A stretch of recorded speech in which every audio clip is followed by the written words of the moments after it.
Okay, hello, y'all.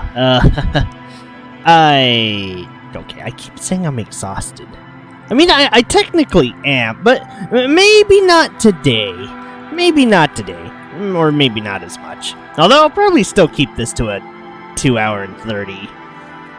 A 2-hour kind of stream. And no, there's not gonna be any overboard like yesterday, where I meant to end it in 2 hours, but I got caught up in the dogfight and thought, fuck it, let's just keep going. I don't even care anymore. Let's just keep flying a goddamn plane.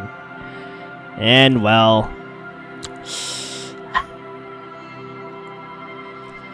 anyway, let's actually get our gun back this time. Well, okay, I lied. We could talk to, Hello again.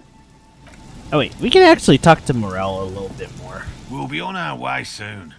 Thank you again for lending a hand. Hell no. I had no idea. And I'm still cross with him, to be honest. It's not like him.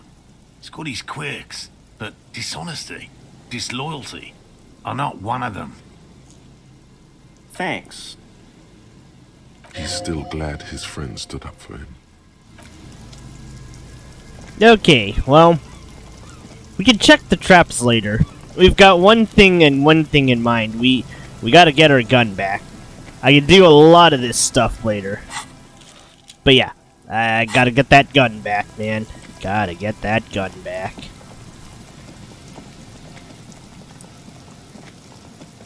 And the meetup should...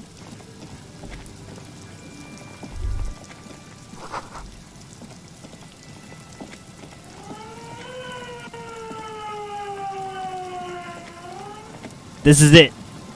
Let's get our gun back.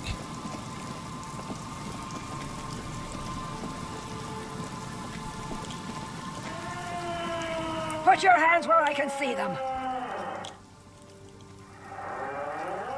Show me your hands. This is the pigs. Show me your hands. Right now! Scavenged, battery-powered police lights protrude from her Uh-oh. back. The flickering light show reveals a gun in her shaking hand. Madame, please drop the firearm immediately.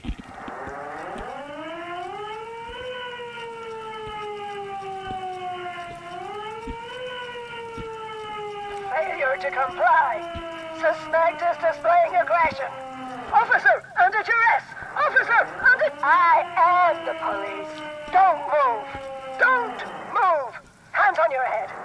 Suspect is armed and dangerous. Lateral vascular neck restraint. Carotid sleeper. Uh-oh. Carotid sleeper. Critically reducing blood from passing through the neck of the suspect. Be careful, detective. Don't do anything that might set her off.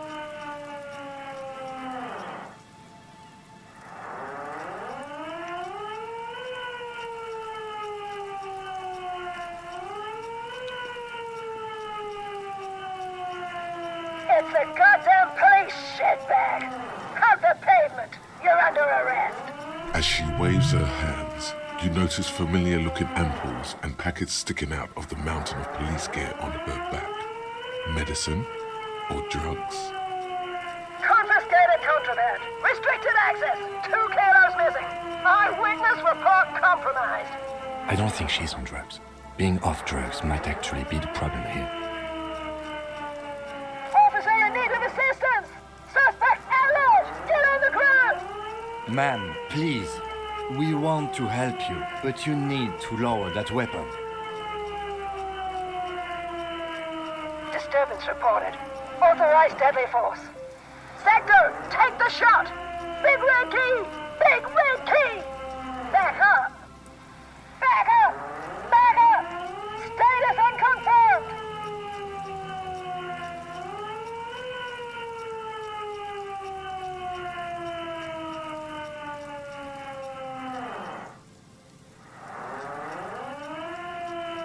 You are?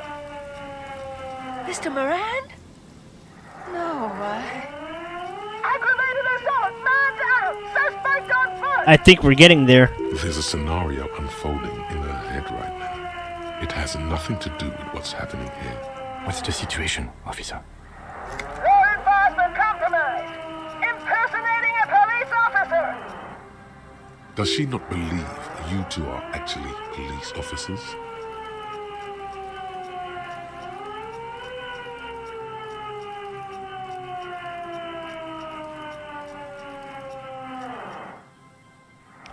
You know, let's try it. License and registration, license and registration. Come in, dispatch. Sector, azimuth. It's not a code, just disjointed words. Fuck! She's frantic, confused, teetering under all that gear. There's an opening if you just move fast enough. If not, the lieutenant's got her in his sights.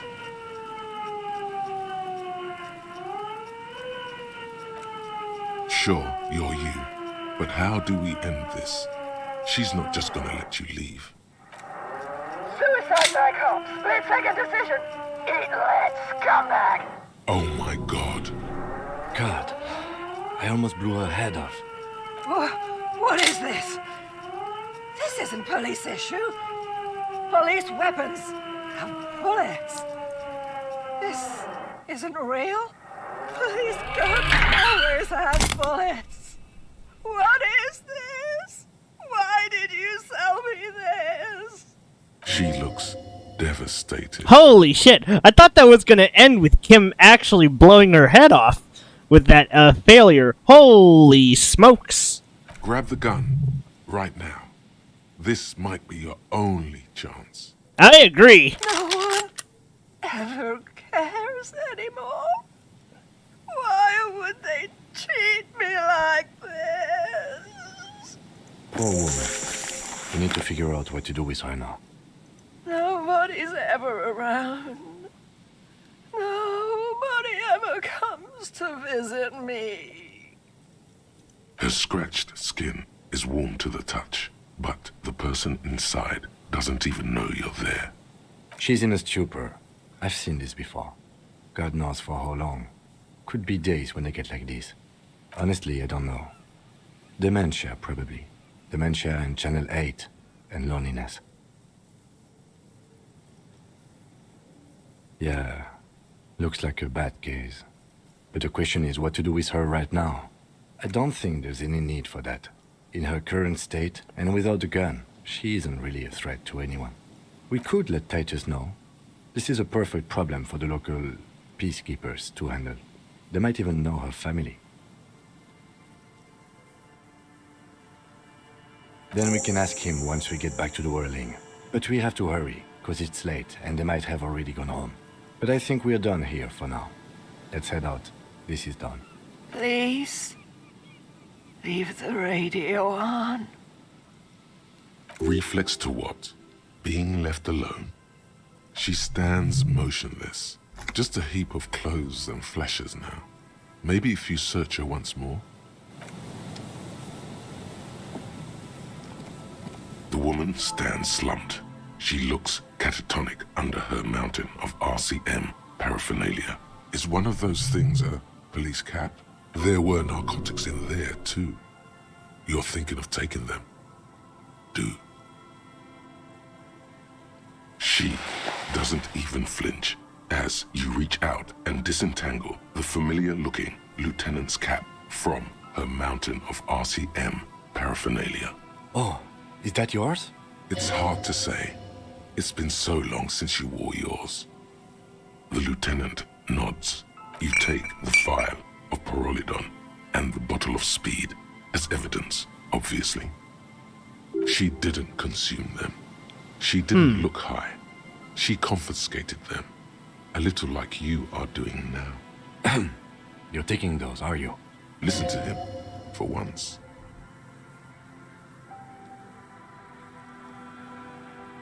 Thank you. I'm doing this to help you. We need to focus on the case. He's grateful you did this. The old woman doesn't react to your touch.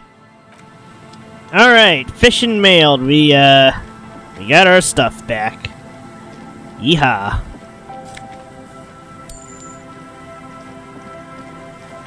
He's got a point, though. We gotta go back to the hotel.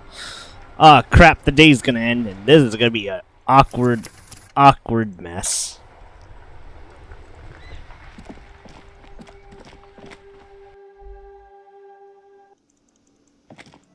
Damn! We're too late. Oh, well.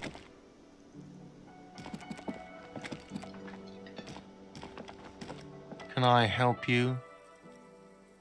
Got the 20 real? Good. You got the room for the night, but remember, you'll need another 20 real tomorrow. I have no idea what you're talking about. Back to the village, then back here, then back to the coast again. That must be 3 kilometers in total. Okay. Well, at least we have our gun. Yeehaw! Although, it is getting a little late for the night.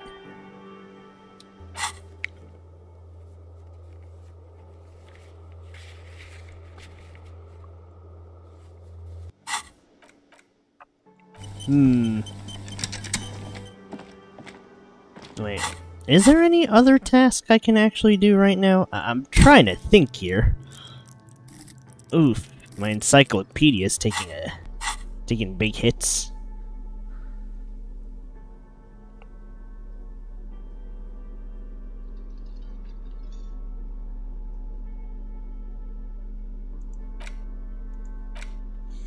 Let's see, what other clothes do I have?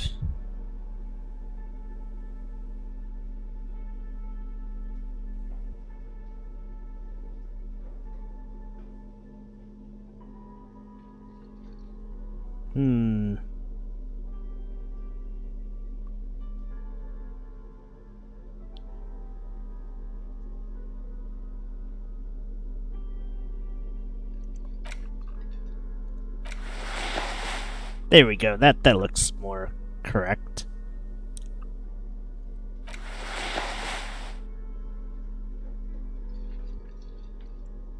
We still look a little ridiculous, but, well, it is what it is.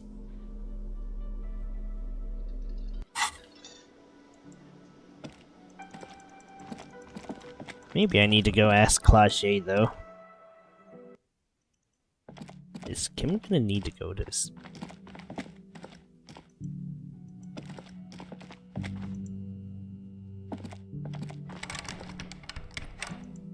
Ah, never mind. Kim doesn't go until the 24th hour. Which means maybe I can just go check up on the traps real quick. I think Lena's gone for the day, too.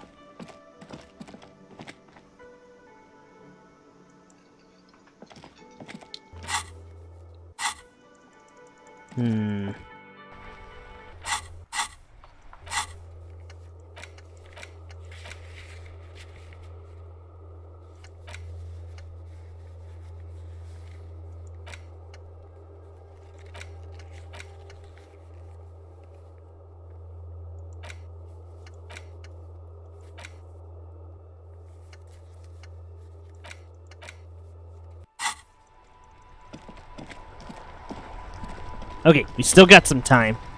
Inside, you see a set of steering levers, a radio microphone. Let me munch on a cracker for a second here. The soft glow of the fuel preheater gauge. This is Precinct 57. How may I assist you?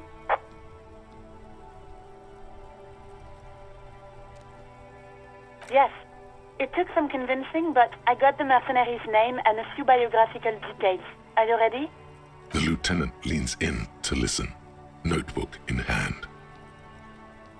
Ah, fuck it. Let's go with the weird answer.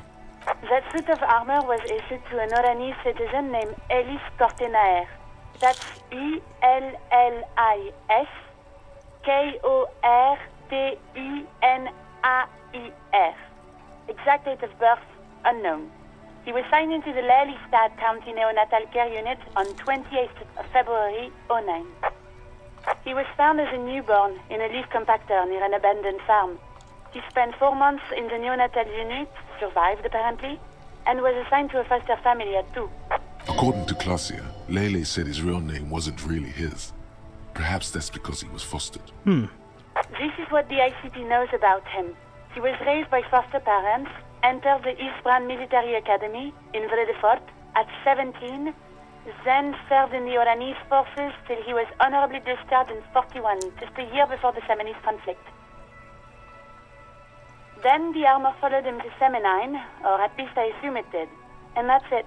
There are no records of his employment in Crenel, or any of its other incarnations, or him even entering Revachol.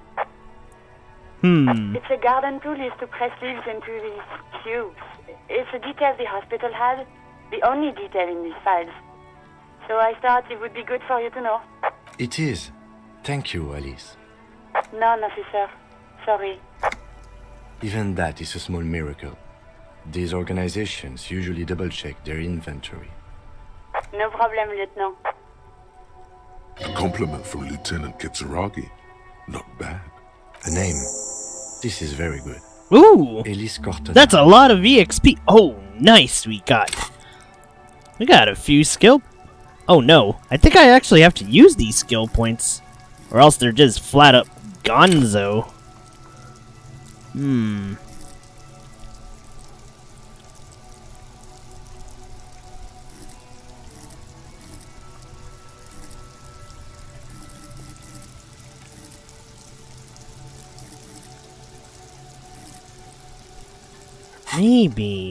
Maybe I want more thought cabinets, because a few of these would be pretty nice to have.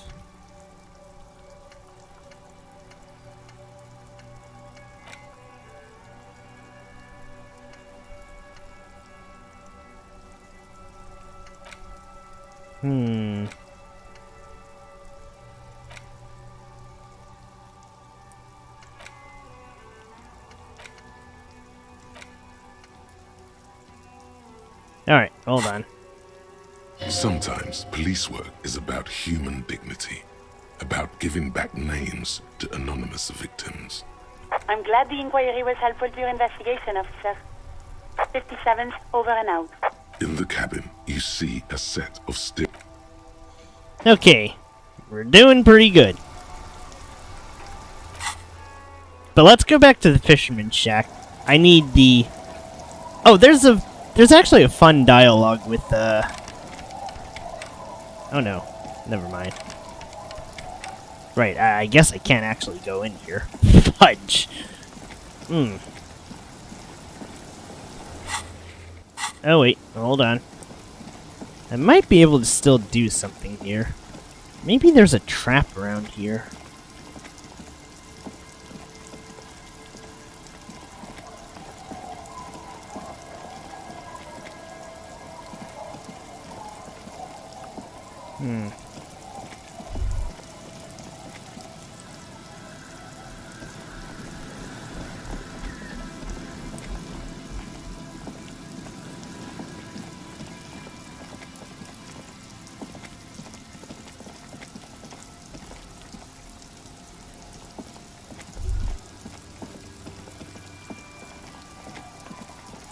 Shoot, there's a lot of things to click.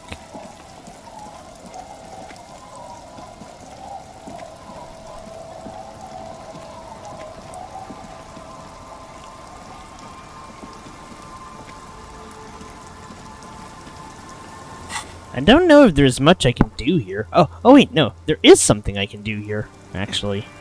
Let's go to the church real quick. We don't actually need to go inside the church, however. There was a dead body here, somewhere back here.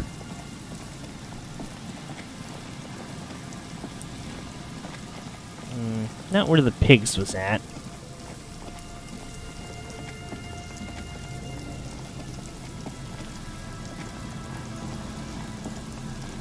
I know it was here somewhere.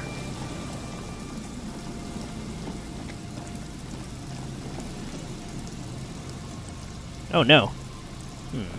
That's weird. I could have sworn it was here somewhere.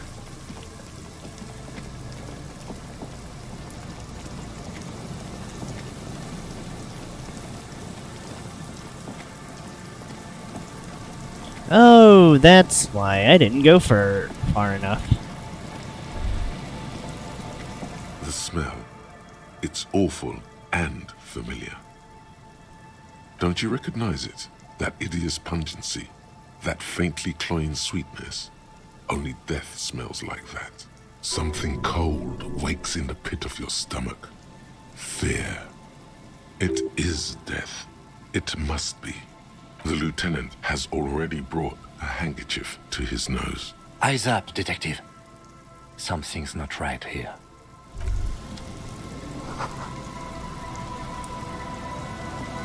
There's some tear, an empty cigarette package, and a crumpled kebab wrapper in the trash bin. 2 empty bottles of Tallulah vodka and a can of black potent porter is all you find. No, there's more in there. Livis strawberry liquor, plus some Pilsner bottles too. A tragedy. He shakes his head with genuine sadness. Wait, I think if I equip the trash bag...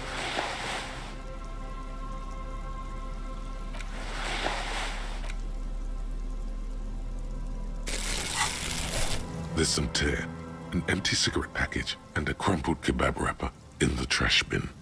Whoever tossed it here was a heavy smoker. The brand name reads Red Astra.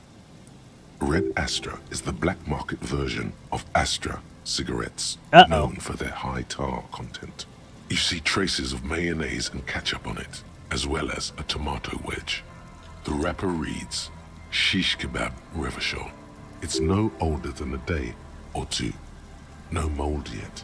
It's hard to concentrate in the smell. The sea air brings some relief.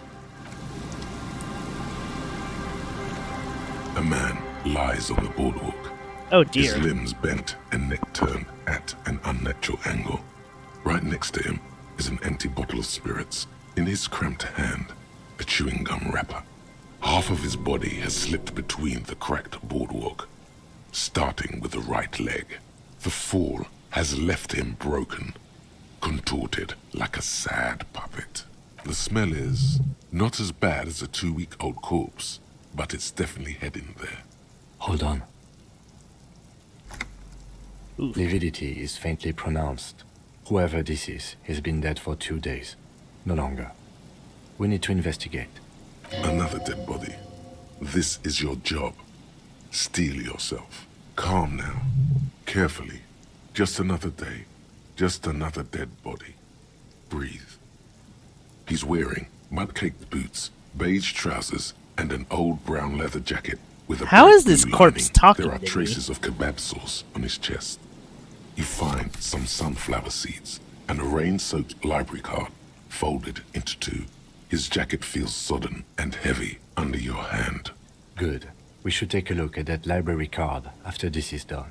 The man has fallen through a crack in the boardwalk and hit his head against the metal bench. Coagulated dear. blood covers his black hair. One of his feet is still dangling through the hole. Yikes. You have to be quite inebriated to fall that bad. Well over a liter of pure ethanol. 3 bottles of wine, or 1.5 of spirits. Or maybe it was just dark. His expression is dull, like the sea behind him. Drops of water shining on his mustache. His eyes, empty and wide, look frightening in their frozen gaze. Height, 170 to 175 centimeters. Curly hair, stout build. Age, approximately 50 to 60 years. He was confused when he died. Confused and alone, most likely. Overcome with the awful surprise of it all. There's some dried blood on the metal bench, right where the corpse's head rests. The floorboards are rotten and slippery wet around the hole. An empty bottle lies nearby. A chewing gum wrapper is clutched in his fist. Let's not step on the floorboards. It's probably not going to end well for us. Oh, wait. Actually, hold on.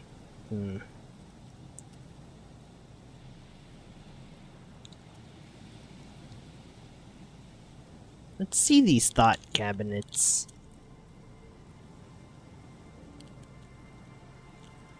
Kingdom of Conscience isn't that great.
Hmm.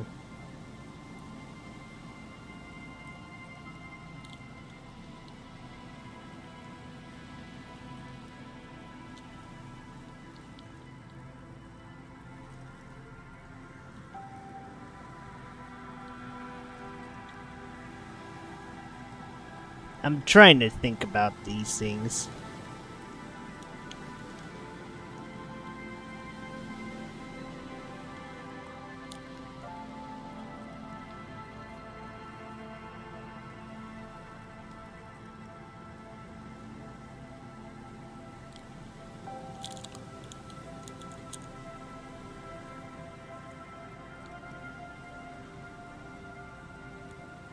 Ah, dang.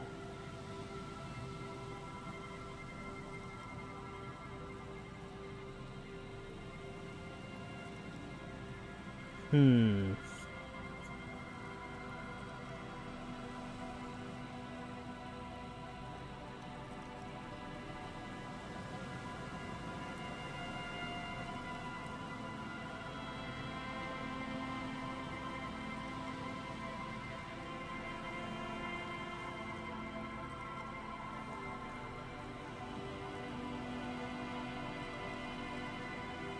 Damn.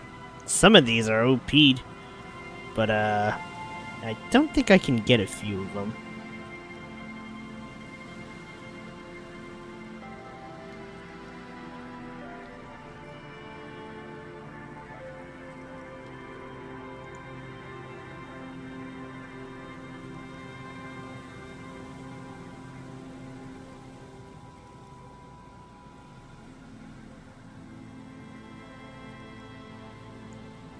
Ah, hell with it. Let's go back.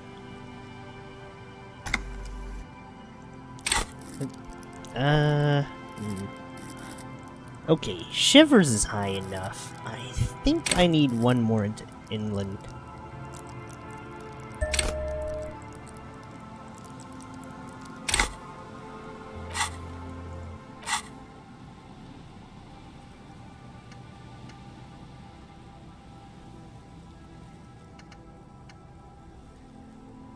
Damn, I really want that one. A dried chunk of blood covers the hair at the back of his head. An open wound. It's sticky and cold to your touch. This is what killed him. This is where he came out of himself, drop by drop, when he was unconscious. It took 3, maybe 4 minutes. Ooh. I don't see any other major wounds, do you? Seems like the head wound was fatal. It's exactly the shape of the bench. Grabowski spearmint chewing gum. Green leaves on the cover. The man's mouth is half agape from the terror of the fall. The blackness of death. Stench. You think you see white chewing gum too. Confirmed. Nearly the whole pack is there. Solidified on his lower rear teeth. He ate the whole pack, right? It's to cover the smell of alcohol before going home. The worst thing is, I've seen it before. Almost the same scenario, even the chewing gum. It's always the same. In a ditch off a road below the 881, he thinks. A young father. Then he shakes his head to make the memory stop. Did Kim's dad end up this way? They screech under your feet ominously. It's hard to say whether the dead man's weight was the cause of the boardwalk to break. It definitely looks fragile. You see waves churning below. Something cracks beneath your feet. He could have easily disappeared into the sea through that hole, and you would have never found him. A .75-liter Tallulah vodka with its cap missing. There's hardly anything left inside. It's mid-market spirits with a slight touch of menthol. The man meant to enjoy himself, have a good time. Tear all around us. I'd prefer if you didn't collect them this time. It's not proper. True. It feels disrespectful. The entire boardwalk creaks in the wind as you take a step back. Looks like one of the locals. He'd have to know this spot to come here. You don't just walk over here. But that's just a lazy assumption. What do you think? At least this man knew how to party. Imagine the same scene without the bottle. Now that would be just sad. This is an omen, a sign from above. Don't start drinking again. Wow, even Inland Empire is,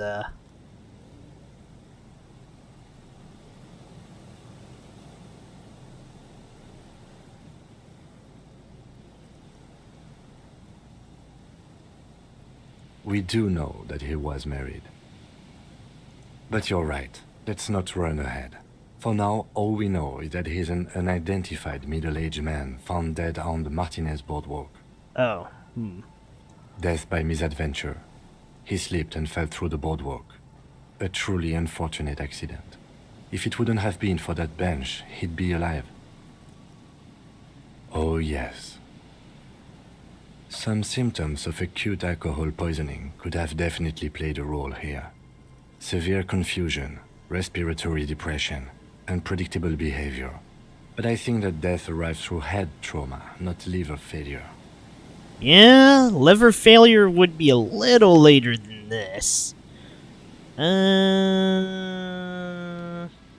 don't think it's the kebab. I don't think it's the lynching either. That's just weird. No, I don't see anything that points in that direction. For now, let's treat this case as a simple, albeit sad, accident, unrelated to the murder case. Agreed. If this somehow converges later, why not? But keep it simple for now. What about it? The deceased ate some kebab. It's probably from a nearby place, maybe in the box. Sometimes a kebab is just a kebab. They'll seal this place off after the news reaches the coalition officials. I doubt that they have enough resources to actually repair the boardwalk. Not that sealing it off would keep anyone away. All it does is keep the city council's hands clean. It does seem to be a pretty straightforward misadventure, although there's still a question of identifying the body. From where I stand, I can see two options. We either take the case and follow the leads to identify the body on our own, or we report back to the station and leave this for our colleagues to handle. Let's take the case. A field autopsy isn't necessary if the cause of death doesn't appear to be criminal, and this looks like a simple accident to me. I'd say we should just write down head trauma in the autopsy report and leave it at that. It would save us at least 2 hours of unnecessary work. Good call. The guys at processing can take care of the rest. Alright, we should first examine the library card you found. Then we can call the station from my kinema. Let them know we are taking the case. Alright, let's see the solution. Derealization. Jamais vu, the opposite of déjà vu. Not already seen, but never seen. Everything that should be familiar appears strange and new, like some half-forgotten day in your childhood. Only now. That's the feeling you've been having. And for who knows how long. You should go and ask Joyce Messier about this. What world are we in? This is a fundamental question.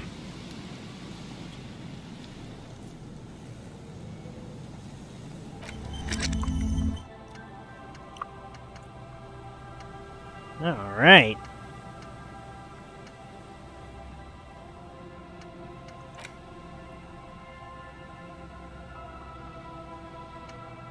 I kind of want to forget this one so I can get one of these other ones.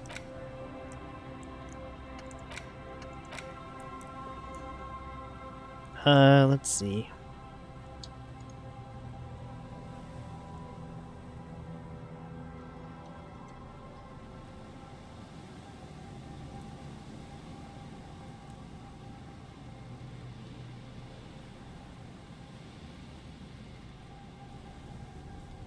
All learning caps raised to 3.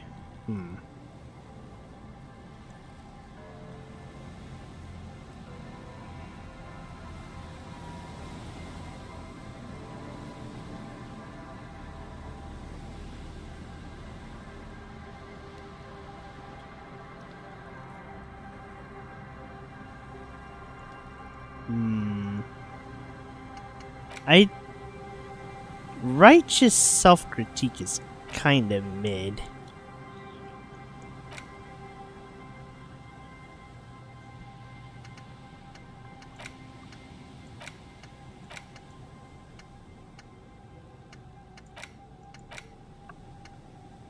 What did Kingdom of Conscience do?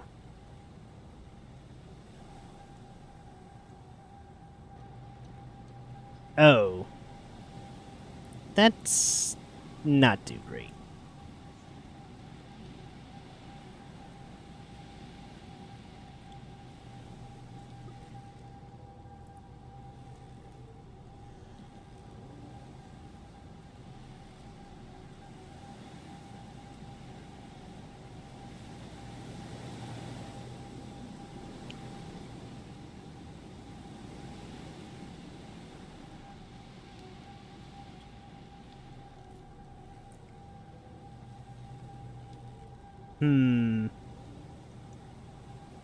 Okay, I think we're good. At least I got Jamais Vu. Now I can get the other one, and it should be all good to go. But, I think it's approaching time to probably turn in for the day. Start fresh tomorrow. Get a bunch of new adventures. That sort of thing.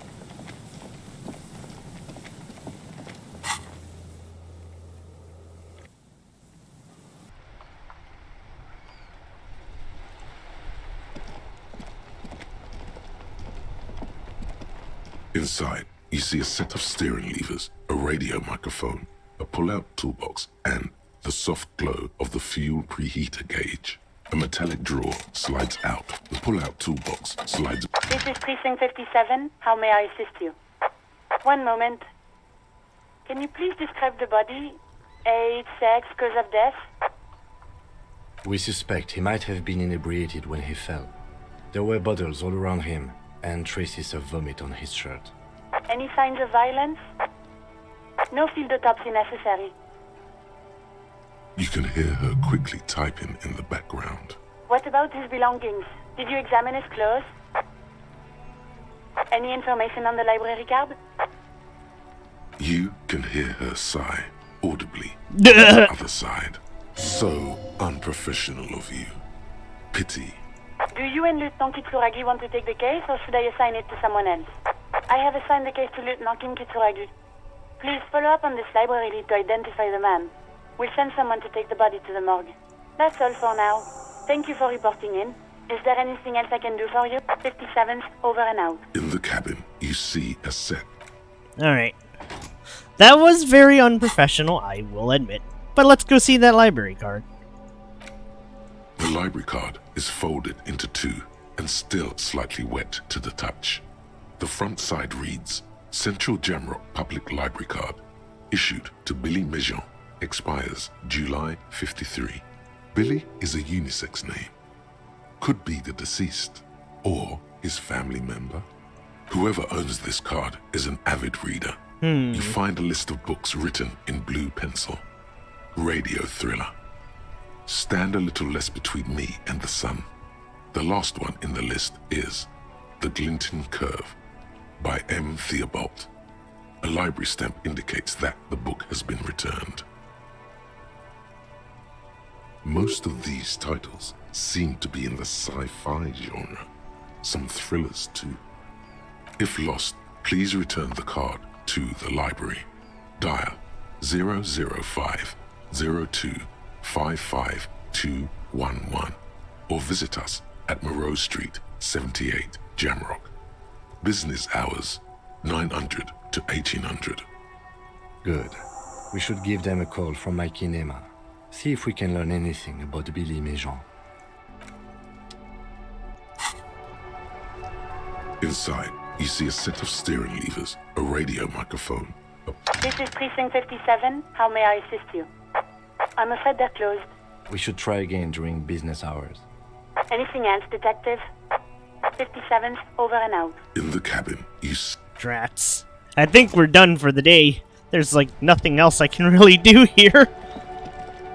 But I think the next day there might be something else I can do. I'm not entirely sure.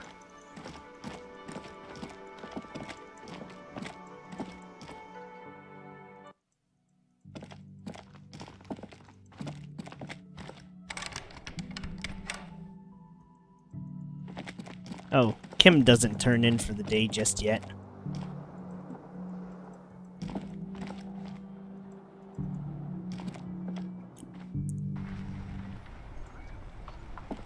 Yes?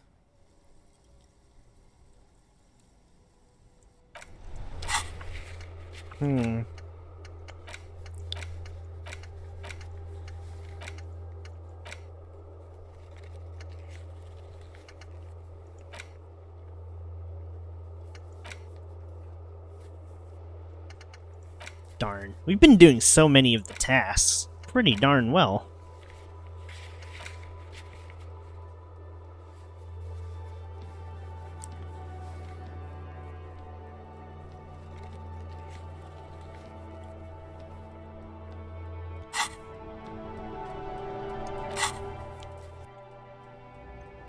Alright, we might as well get started on the traps, I suppose.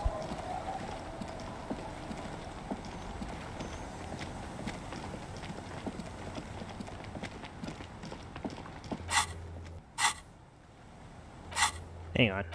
Let's see. Check the trap. Lands in near the boat houses and southeast of the village.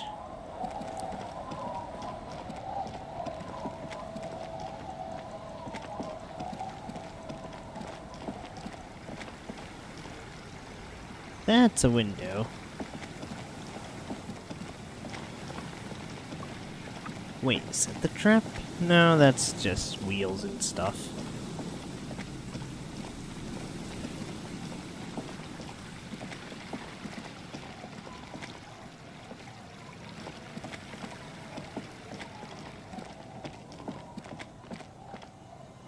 Ah, shoot.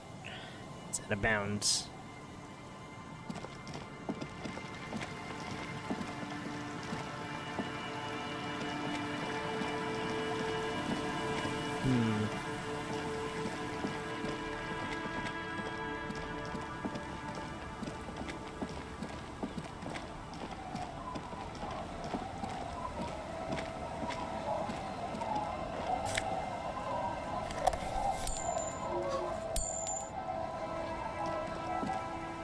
I'm gonna save all the green orbs, because we're also gonna gain something that lets us get money from them. Although I really should have used this a lot earlier. So, damn.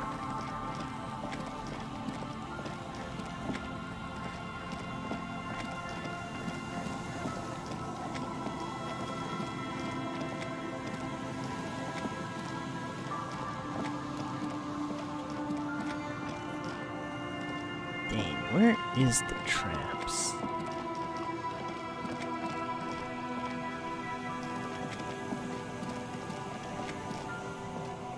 Wait, that's not one of them. Crud. Can I just not... Oh, there's one. There's a trap in the reeds at your feet. Looks like the same one you saw Morel set before. Same mesh, same wiring.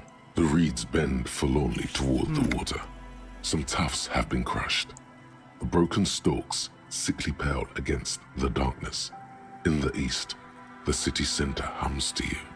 The constant, distant song, louder on this part of the coast, nearer somehow. And there's that cold again. Always the cold.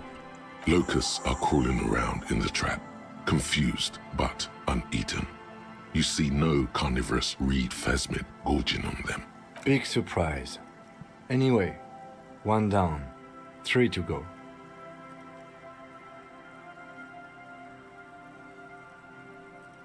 It'll be in the next one, surely. Damn. No, you weren't.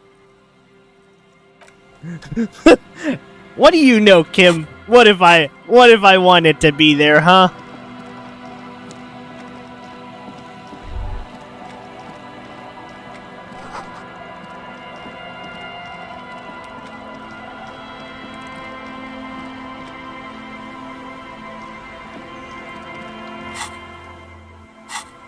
Wait, I need to get near the fishing shacks.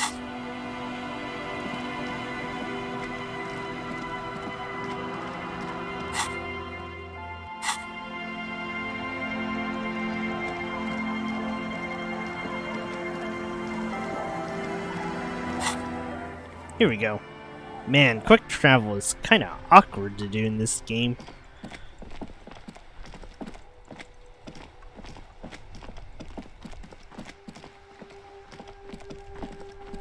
Hmm.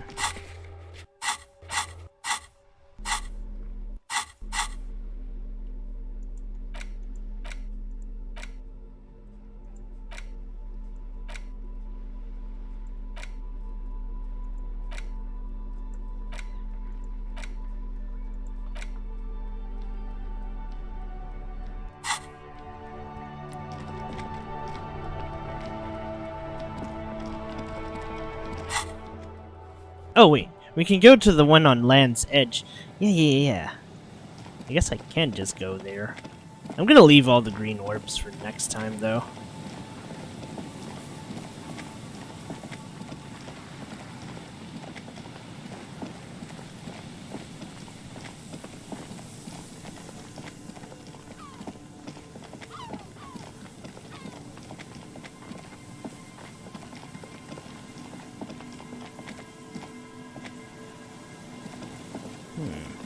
Where'd the trap go?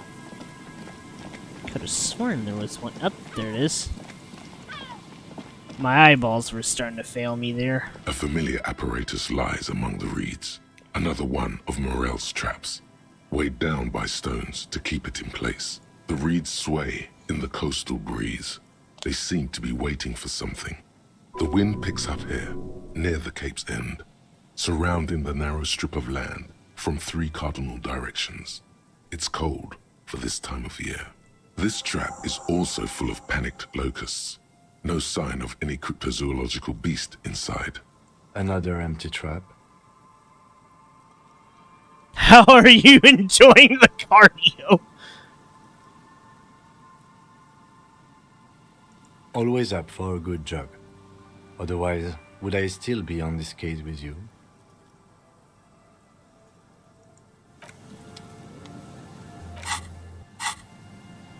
To be fair, though, man, I really don't want to do a bad cop playthrough where you piss off Kim. I don't know, man. It's like, this guy's just... He's such a good guy. It's like... I don't know, Chief. I don't know about pissing off him. It's like, I guess I could, but it's like... why would you want to piss off Kim?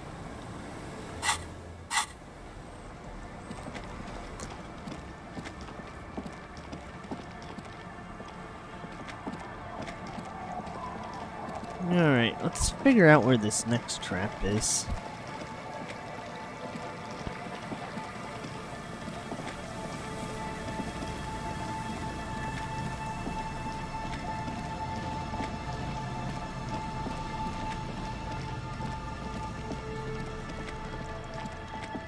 Wait, it might be around here somewhere.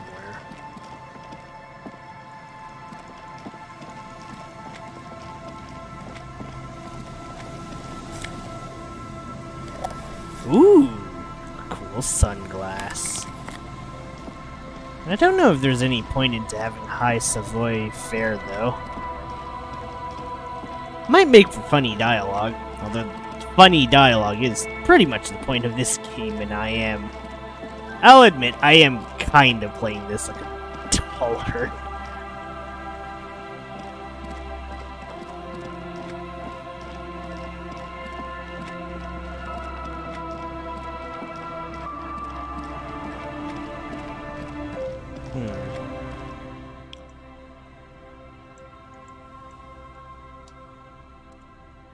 Where is Morel's third trap?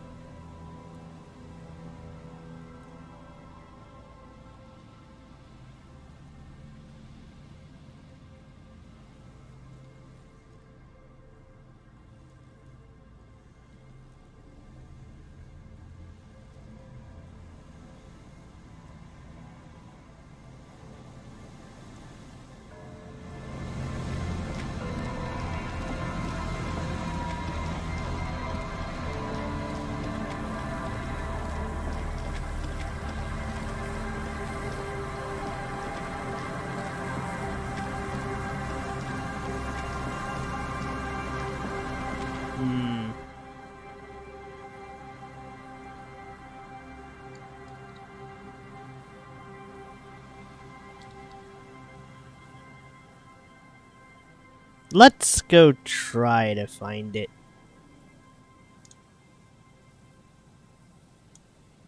Actually, forget that. Let's just find it ourselves. Forget it. Even though, I really have no idea where this thing is. I've only found the one, Oh wait, I never did check around... Yeah, I never did check around the building. I only checked Morel's little place. So, maybe.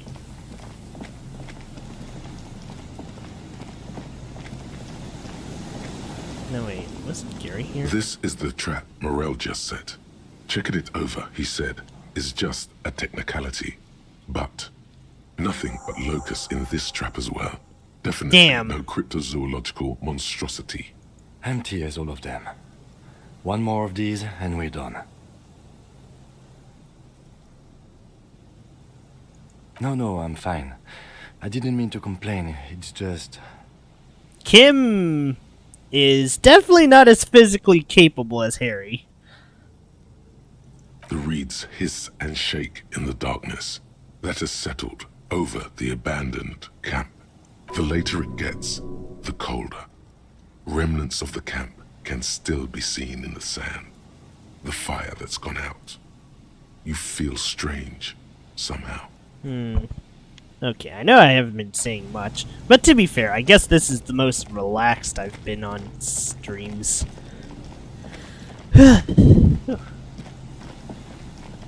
Oh, there's the last trap. Okay, we're done here. It takes you a moment, but finally you spot the last of Morel's traps. This one's partially obscured by the reeds. Behind you, the ruins of a residential building rise over the reeds, shielding them from the wind. The reeds rustle confidently. When this district was booming, the reeds were kept at bay. Nothing obscured the freshly painted facades. Nowhere for drunks and adventurous teenagers to hide. Now only the wind blows. The trap feels light and silent as you pick it up. Something is different here. No locusts. No phasmid either, but still. Well, the bait worked on something. This doesn't mean it was a reed monster, though. Unless you see one in there. I just see an empty trap.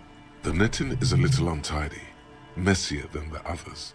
Like someone or something picked up the trap and shook it before dropping it back down on the ground. Right. Anyway, Right. that's for the cryptozoologists to figure out now. We're not cryptozoologists. We're cops. Okay, it's definitely getting a little too late. Let's head back to the hotel and sleep. And also skip on research time. Because I need that 15 Indo tribe and the Lodja. More so the Lodja, if anything. I think I've gotten all the good skills for the purposes of this stream, but...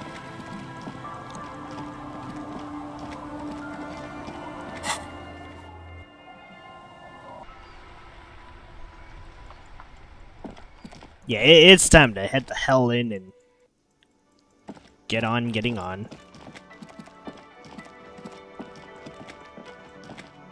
I hope this game did not just glitch. I would be so mad if it did.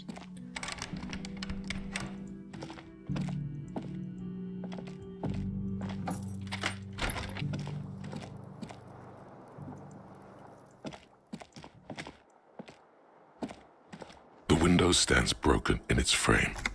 Cold wind blows in. The shards face outward. Whatever broke this window came from the inside. A fine web of scarring covers the back of your right hand, but none of it is recent. More likely a projectile than a held object. There are no fragments on the floor from pulling a tool back in after impact. Something you've done before. It is too large for a bullet, yet too small for a piece of furniture. The shoe you found on the balcony fits the hole almost as well as your foot. It would have also been heavy enough, if thrown with force. Congratulations, you smashed the window with your own shoe. Pretty much. But hey, at least you found your shoe. Not that it will keep you warm at night.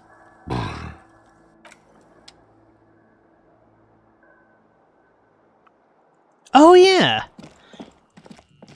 Now that Kim isn't here, I could go to Cloget. The lieutenant's door is...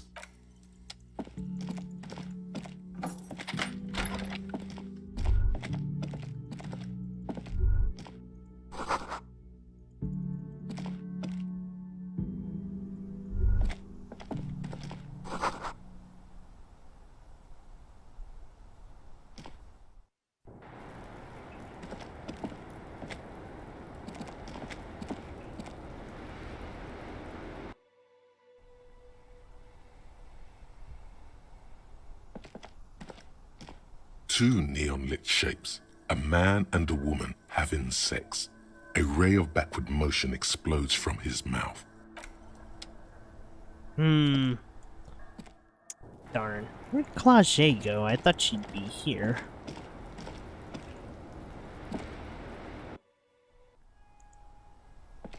Darn. I don't think there's anything else I can really do.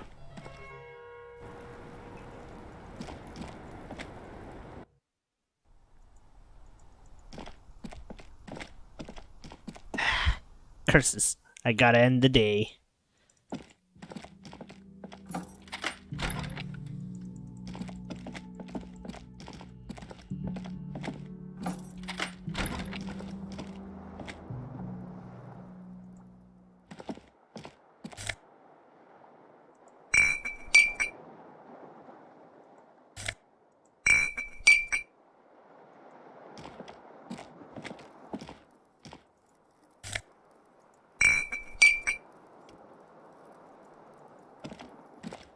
Alright, let's hit the haystack. From the broken window, and not too inviting. But it's yours. You've earned it.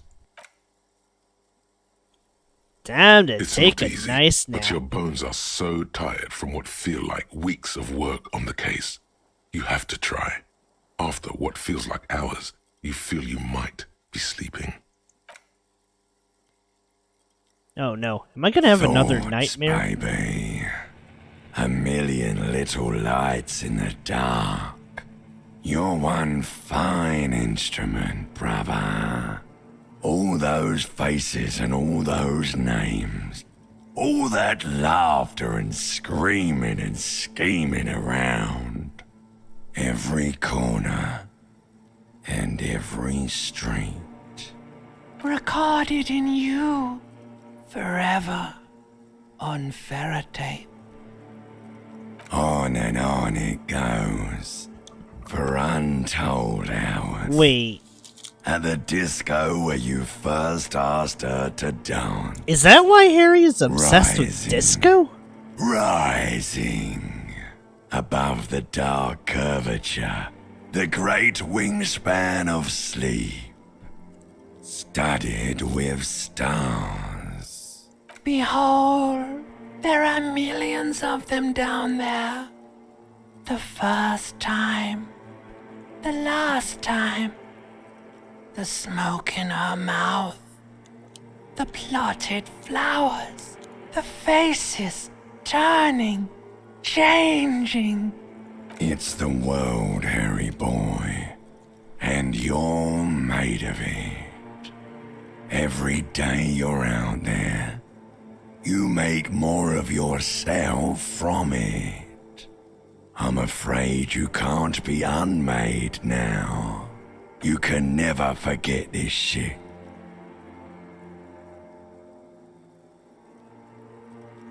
Beautiful.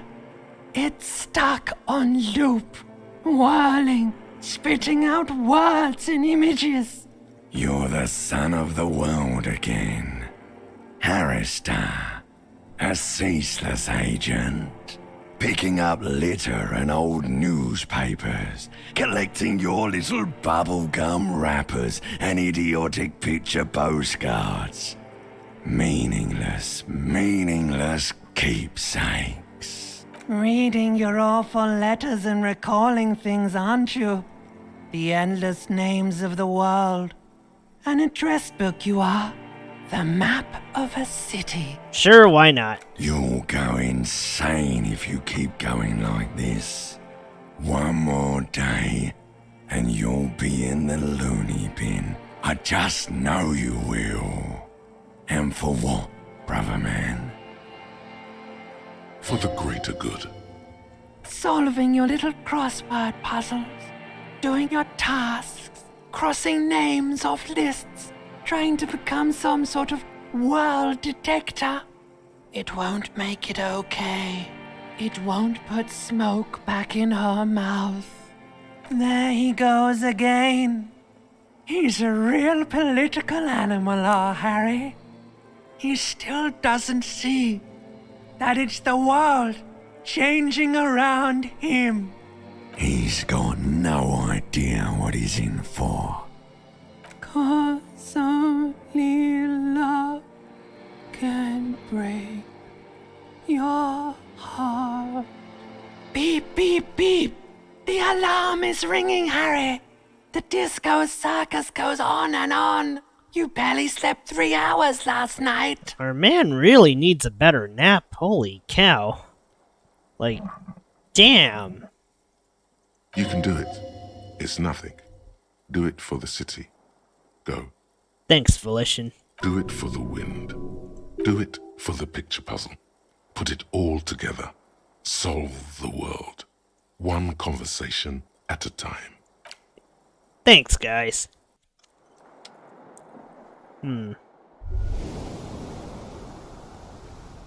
Good. You're up. Listen, there's something that's been bothering you for a few days now. It's a suspicion, or a feeling really, that things are not quite in hand around here. An earth-shattering deduction from your psyche. What will those guys come up with next? Every day, things seem to spin more and more wildly, out of control. The center isn't holding. And despite your efforts to moderate and contain these energies, things only seem to be getting worse. You've got to find out who bears la responsabilité. The most awesome, terrible thing. It is human nature to crave la responsabilité and to deny it.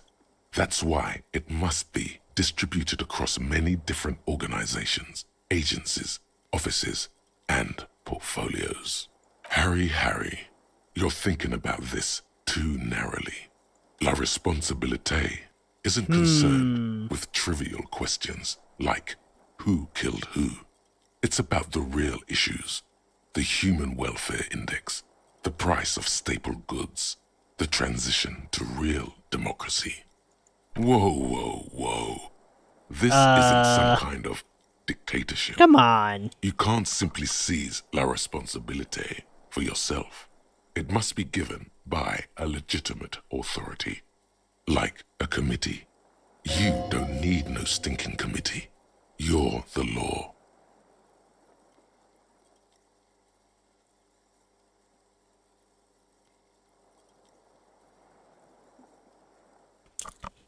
Really, Harry, you know in your lungs that true authority flows from institutions, not individuals. That's the single principle that separates civilization from barbarism. Oh, come on. Technicalities. If you want your work to be accepted, you'll have to go through the appropriate process. Only the most even-keeled minds in Martinez. Your half-brother, the lieutenant, is a natural place to start. Sounds good to me. Together, you'll be able to discover who has la responsabilité in Revachol. And, if necessary, you'll have the wisdom and expertise to assign it among yourselves. Good luck. Your report is eagerly anticipated. What the heck?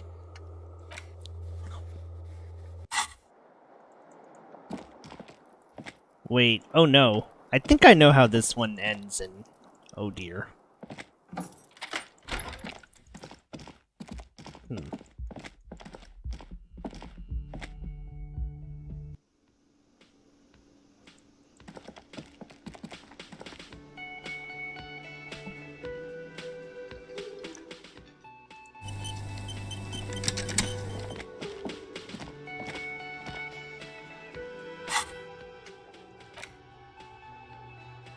Dang nabbit.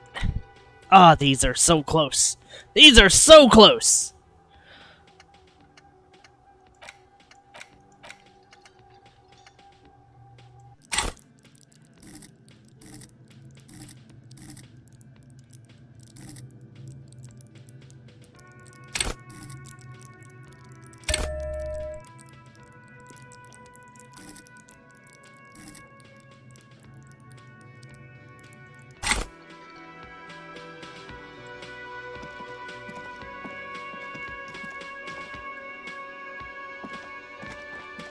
It's great to see you again, officer.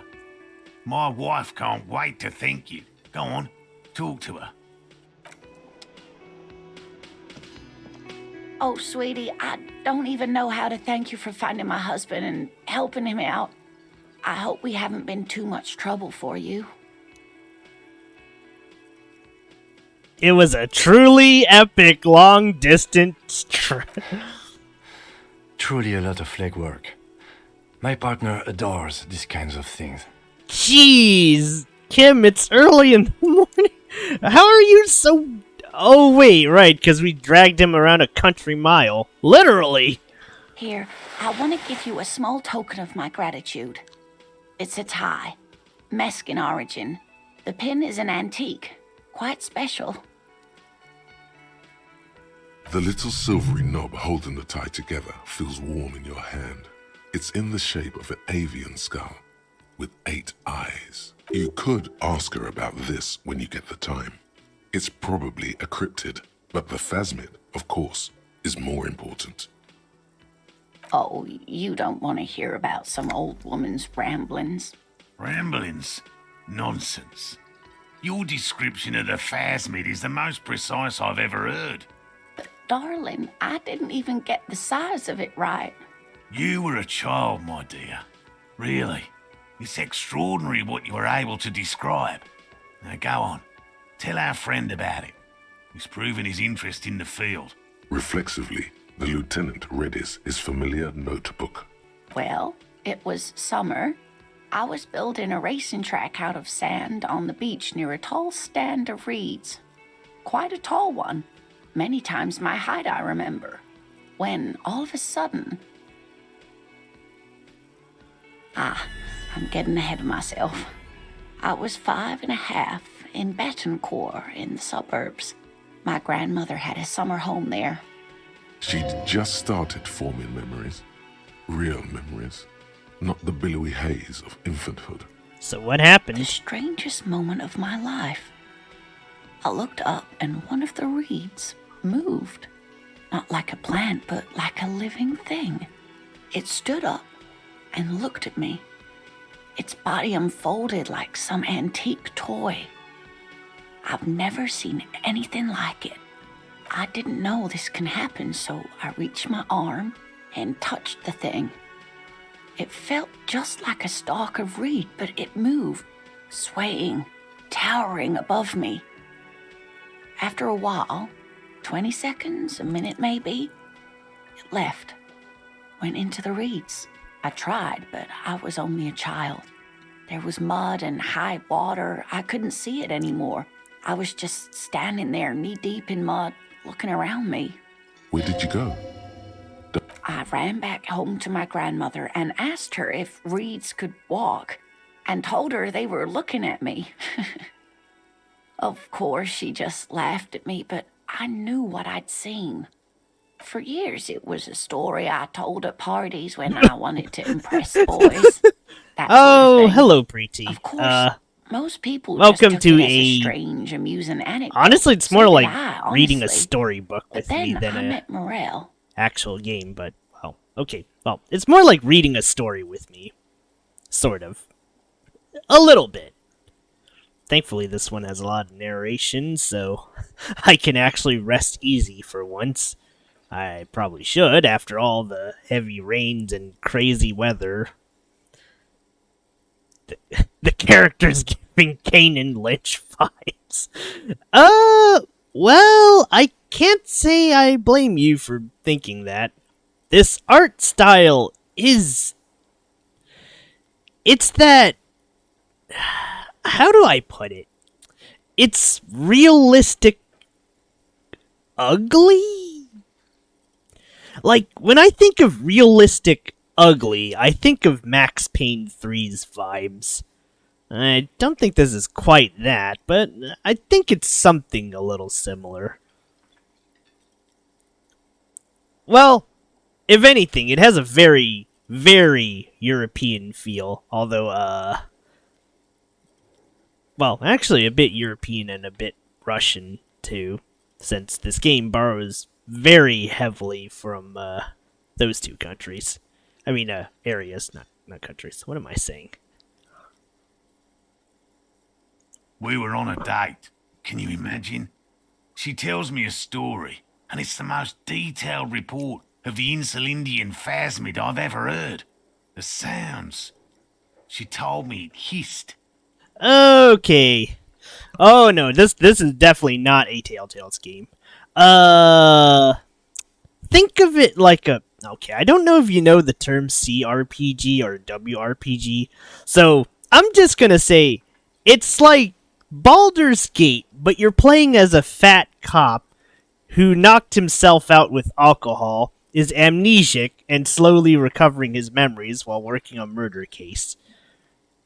That sounds absolutely batshit. Never mind. I am terrible at selling this game. Yeah, Baldur's Gate, where you play as an aging alcoholic cop that's fresh off his bender. Sure, let's go with amnesic Max Payne. That's probably the closest idea I have. This game is basically playing amnesic Max Payne. Since it's more of a CRPG, it's a strange CRPG. There's actually not that much combat moments in this one.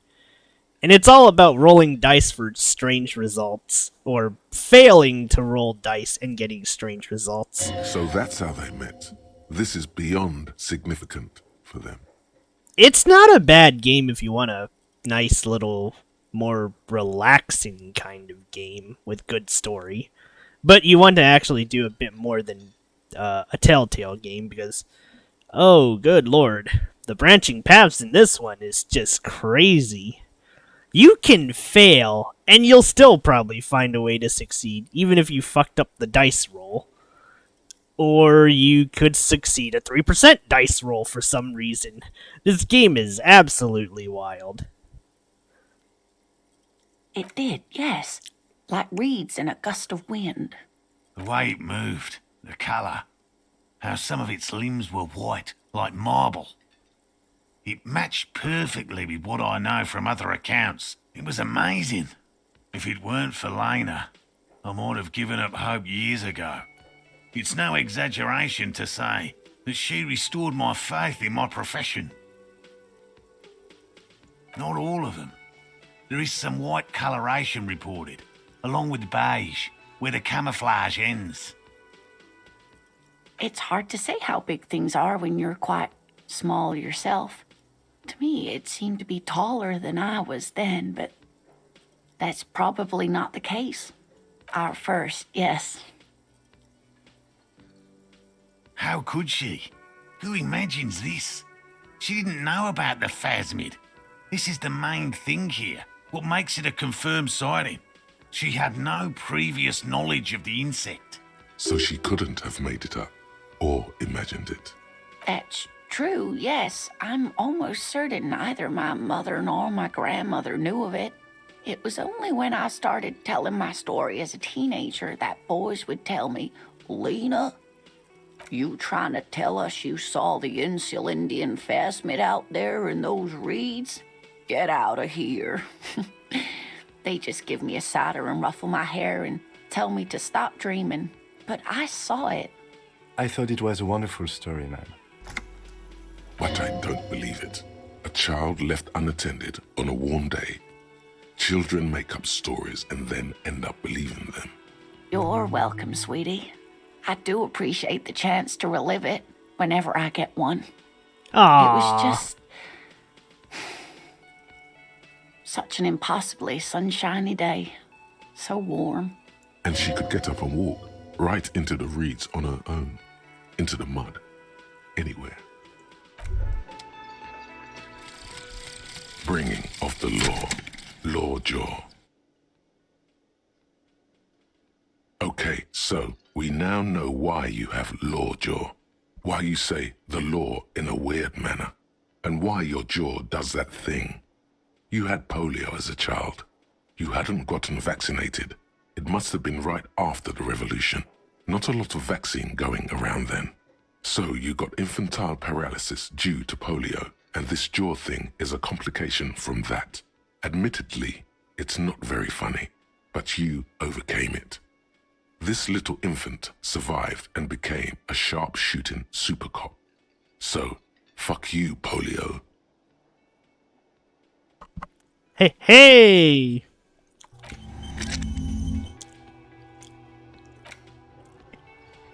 Now we just need this one. More importantly, we got a lot of skill points to get from Titus, though. So, actually, hold on. There's actually quite a bit to do now that it's daytime. First of all, we can go to Fisherman's Shack, and I think I can go talk to the little girl again.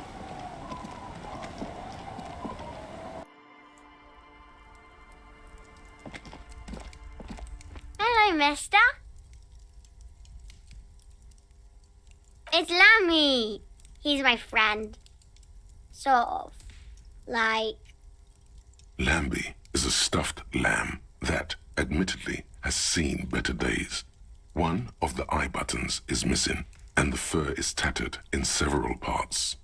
Lammy usually doesn't like strangers. But you're also fuzzy, like Lammy.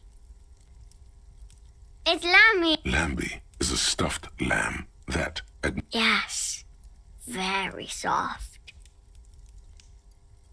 I don't deserve it, scum. Press your damn cheek against Lammy, okay?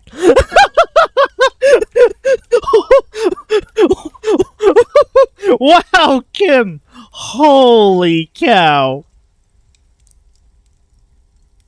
Like, wow. I try. This sounds like what I would try to do. And Kim's like, no, we aren't having any of that cynical shit here. No, you will press your goddamn cheeks against Lamb. I don't know. This is a fun... It's such a funny mix of... Well, it's funny and oddly heartwarming. Just saying.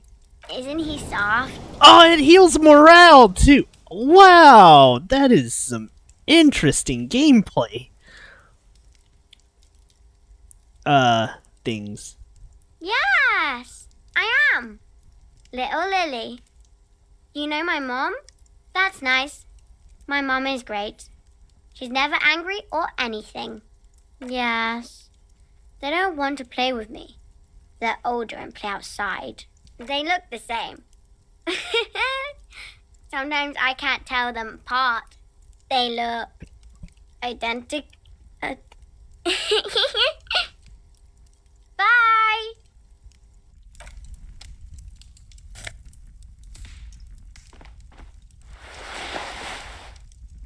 Okay, let's head back to Gart.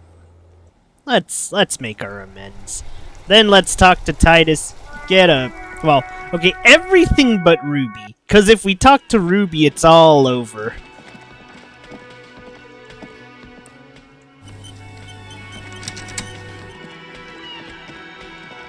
You look like shit. And I don't mean that as a metaphor.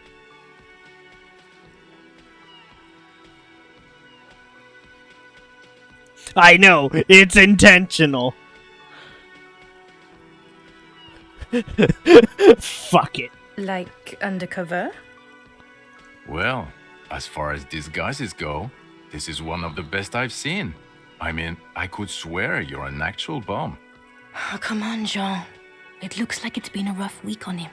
It's not just this week. Horse-faced woman? What the heck? That's so rude. There's something about this guy that matches with a face in your head. A similar but different face. He might be wearing a disguise. cool shades. Yes, it's a hobby of mine. As if waiting for some kind of reaction or response. Something to click. It's not happening though. Who is this guy? I'm not getting involved in this. It's not my style, he thinks, glancing at the man in sunglasses and the woman beside him. Oh boy, they're mad at him. No wonder. He just doesn't recognize them. There's something that binds you to him. Some kind of an app. What the? How did I fail that one? Aw, this is some horse monkeys. How did I fail an 83 roll? You look like... And I don't mean that as a metaphor. Like... Well, Oh, come on. it's not just... There's something. He might be wearing a disguise. There's something that binds you to him. Some kind of an outfit, maybe. Wait, I think I know how to succeed this. Hold on. I keep failing this 83 roll, but there's definitely a way to do this. Do I have anything with a spirits to corpse? Okay, there's that. There's the cat.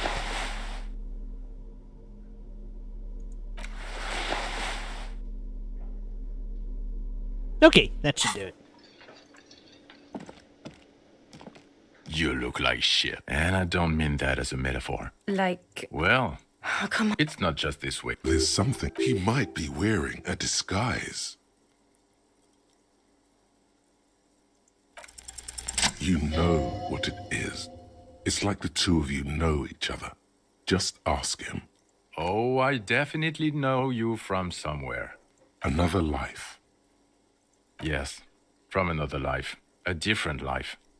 Maybe the life of a police officer belonging to the ranks of the...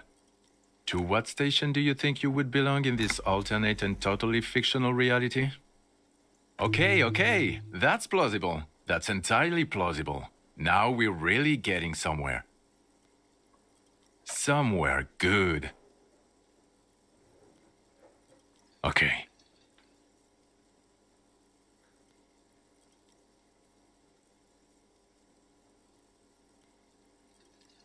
Let's be crazy. Let's say you and I are partners. How's that for a thought experiment? Kim's...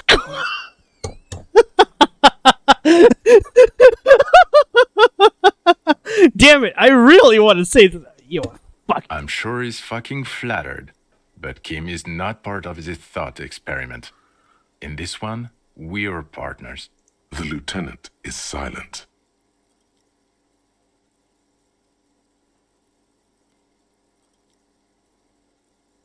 Would you now, or would I be cramping your style? Never mind. Partner. Okay.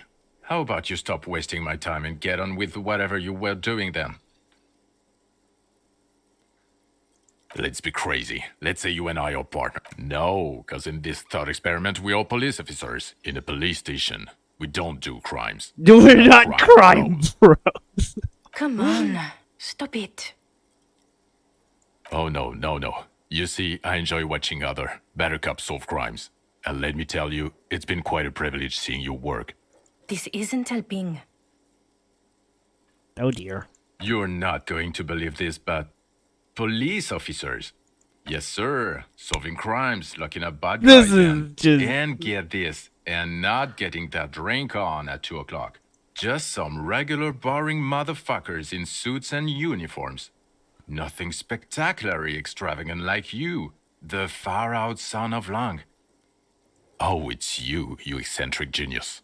I mean, with your unorthodox approach to police work, it has to be you. Not even a little bit. It's an urban myth about an officer who is so far undercover he can't remember who he is. As I said, just an urban myth. You are not the son of Lang. He's trying to protect you from further rough handling, dished out by this sunglassed man. Okay, yes, you get the joke. Leave it at that. Neither can I, partner. Neither can I. It's a mere second, but it feels like you saw something. A gram of compassion in that sadness. About what? You don't look like a cop. You know what you look like?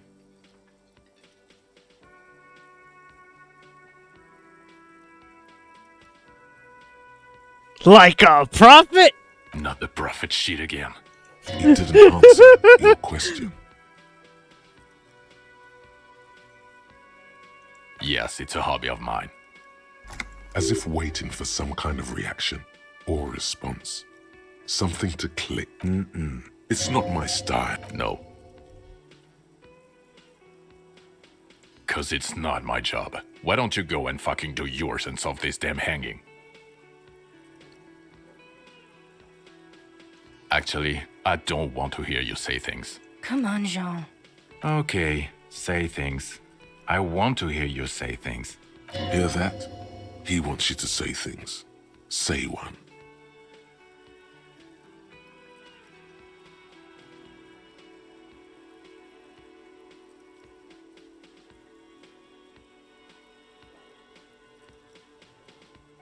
Who was shot and hanged. He may have been shot by the person who...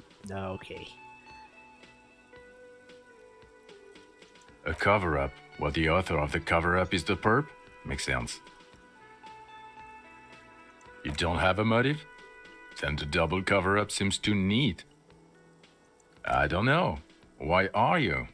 It's like you felt it would be intellectually stimulating and would lead somewhere. A custom even? Strange. Who knows why we do the things we do? Somehow, bouncing those ideas off the man with sunglasses felt calming. Like you've done it before. Oh my god, there's more. You want something more? What is it? Okay, why not? Let's do the old thing over again. We're not wasting time. There is no time.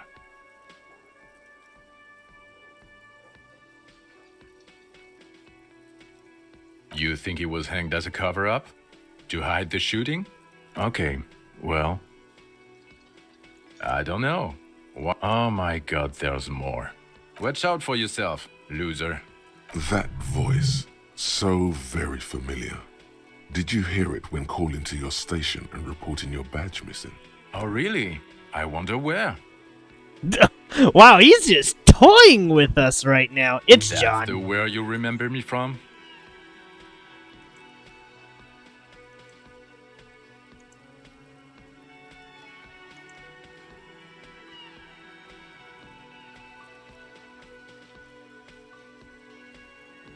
Okay then, it's probably a coincidence. People sound alike. Goodbye. Okay, the man with the sunglasses and his hypothetical Station 41. Weird, right? There's something missing here. Something you can't put our finger on. You know what? Just ask him. I know it sounds crazy, and you'll probably get laughed at. But still... Yes, just cross it off the list. It's probably not true, though. Again? I can't believe this shit. I'm going to say no. Just to see what you'll say to that. What'd you say? Okay? Jean, he said okay. Give it a rest. Okay, I was clearly wrong. He is a firefighter. Sir? Animal control agent. Something of that kind. Not a cop. Go on with your cop work. Don't let me stop you again. The woman in an RCM patrol officer's uniform winces as she notices you. I would really prefer not to talk to you right now.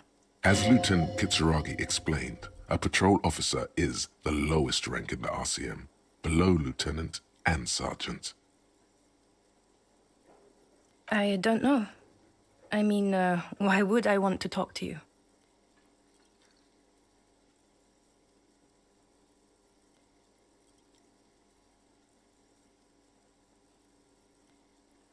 No, you haven't wronged me. It's okay. Something changes in her. It's pity. Pity comes over her. Okay, fine. Let's talk. What did you want? What does one talk about with a fellow officer? God damn it, you leave her alone. Keep your weird bullshit to yourself and be professional for once, for fuck's sake. Can I actually help you with something? Yes, of course. Preposterous. I mean, you would remember if they were, right? Who forgets their squad mates? Of course I'm with him. Why do you ask? The sooner you figure this hanging out, the sooner everyone can go home.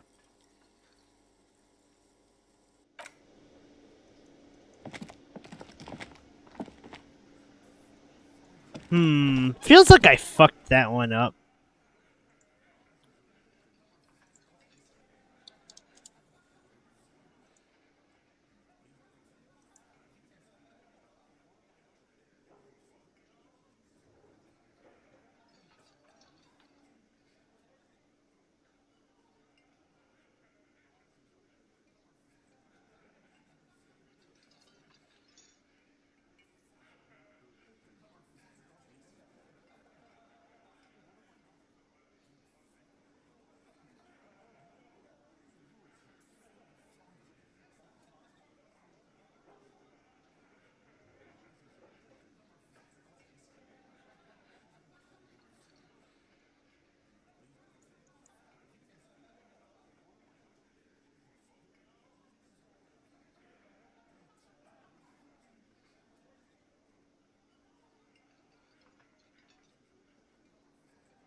Okay, I don't think I can get any more from him, but I do know, we should probably report that we found the gun. Even though it took a lot of weird work. Inside, you see a set of steering levers, a radio microphone, a pull-out toolbox, and the soft glow of the fuel. This is Precinct 57. How may I assist you? Just a moment, officer. 10-4, come in, officer. Over. 10-4, I know I already wrote it in a report, but it will stay on my desk for a few days. Over. 10-4, sir, roger that, and very glad to hear it. I will make relevant changes to the report. Roger that, 10-10, over and out. Alright. Now who the hell are these two and what are they doing?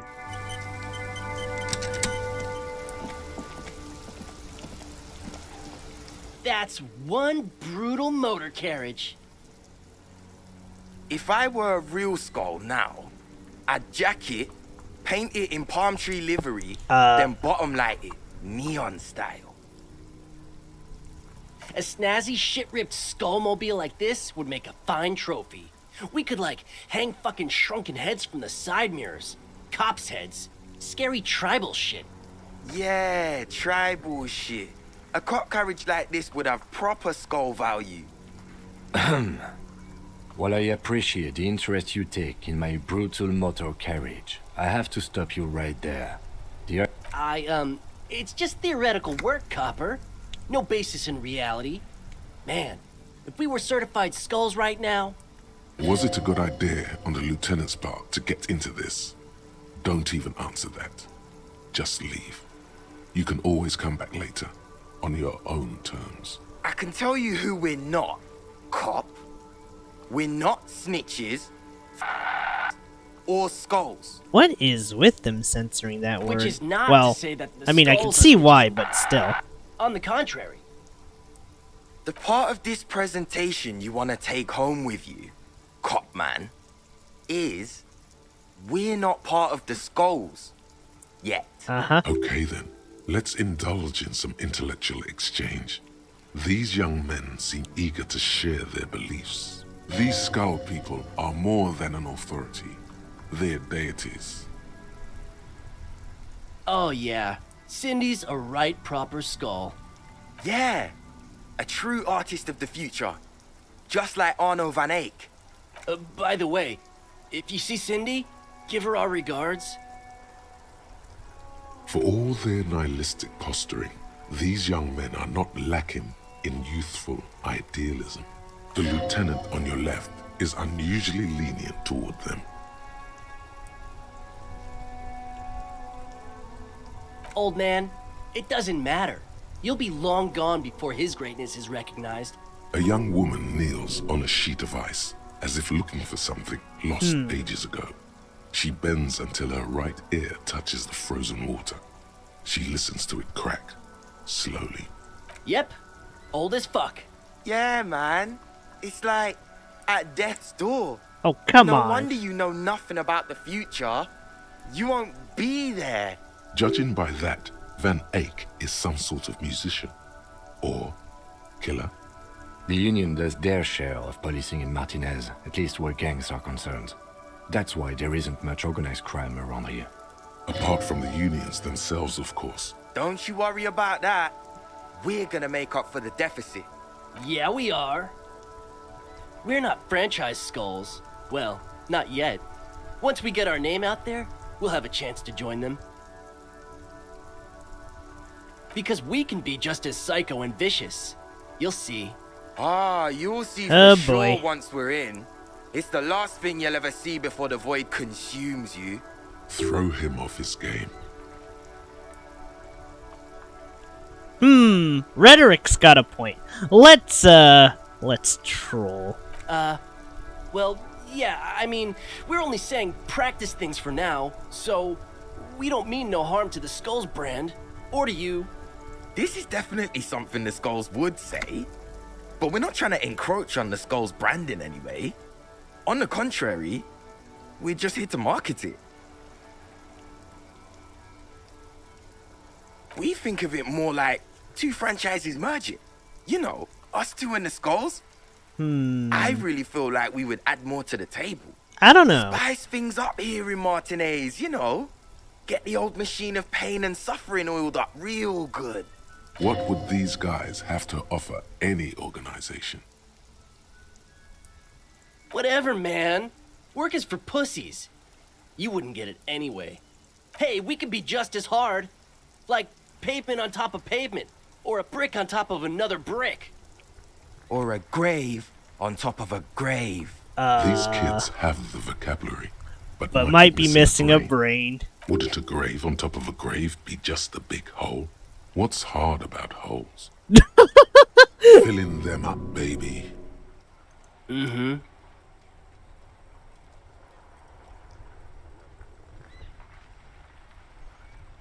You don't know? What kind of cop are you?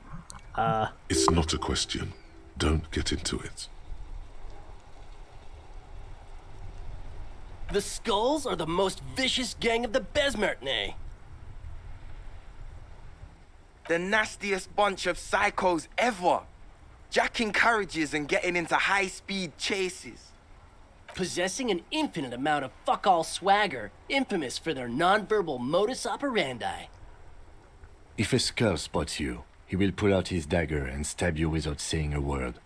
The lieutenant's voice is as calm as usual, a testament to the violence and death he's witnessed through the sight of his firearm. They usually occupy the burnt-out quarter in Jamrock, or you can find them loitering around their brightly painted bottom-lighted vehicles. I can't wait to become a skull. Bottom lights are wretched aggressive. Murder? Yeah, sure. We'll gladly tell you everything we know about it. It was a man. Also, he was hanged. Don't fuck around. I am the law. He was hanged from a tree. Yeah, I mean, duh. These punks don't know anything. Let's just move along. Hey, stop right there. How does one know anything? Sure. Understandable. Fuck, and I appreciate your effort, though. What about them? Well, first off, it's a statement and not necessarily something that characterizes me as a person, even though the statement has character. And I do like piss. I didn't know Bear Grylls was in this game, but okay, buddy. The word piss epitomizes the struggle taking place in the world. Things being defined as they seem, not as they are. And, I guess, it's also about communal spirit, the future, and truly appreciating our differences. Also, you've got to admit, it catches the eye. And since the Grand Piper is slowly but steadily moving towards basing the economy on it, attention, it is imperative that the medium itself convey the message. I'm gonna just say, what? This sounds like some philosophical word salad you throw out there to sound smart. What I mean by this is, we are all pissed, and that the world is inherently meaningless. Like I said before, many men keep searching for the one, for so-called true love, which is actually just obsession masquerading as kinship. The thrill of the chase, the hollowness that fills your chest cavity after catching it. I'm wondering if the poetics come with the jacket, or are they derived from something else entirely? To catch a fish, you'll need to hurl the lure many times, and even then it isn't certain that you'll get anything. If you blow up the lake, though, you get more fish in a shorter time. And, for time is of the essence and fleeting ever so quickly, one must think of a way to fuck the whole world and not get caught up in fucking someone. Because when one fucks everything, he fucks nothing. And that, to me, feels glorious. Sticking your dick into the void.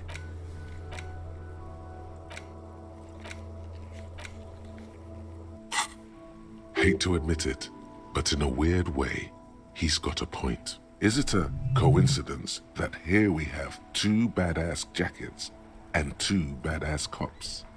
Yes? Leather jackets adorned with immature writing? The ideology they convey helps the boys justify poor choices in life and fashion. I'm not a fan. I'm gonna agree with Kim. I can't say I'm a fan either. What are you implying?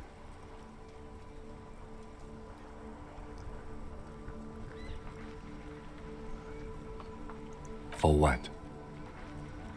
The concept of getting dressed is familiar to me, but wearing jackets like these isn't appropriate for an RCM officer, unless he's deep undercover. Neither. Fine, if only to end this discussion. Theoretically, if I were a juvenile delinquent, if I were to already be down that path, I think peace is the stronger of the 2 statements. Interesting. Seems about right. Especially considering your heroic exit attempts. That's an origin story for a dynamic duo right there. So are we done here? Or you don't need us around for your secret whisper party, do you?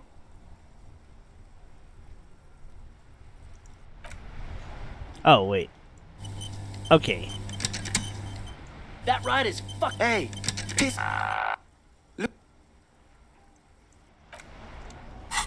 I wonder if I have anything that gives +1 to half-light.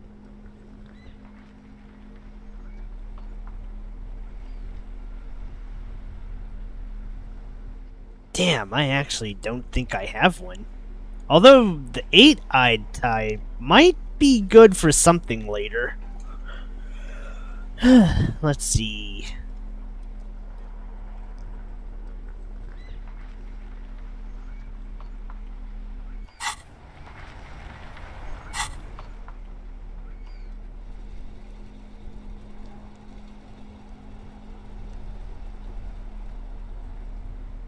Disco ass blazer.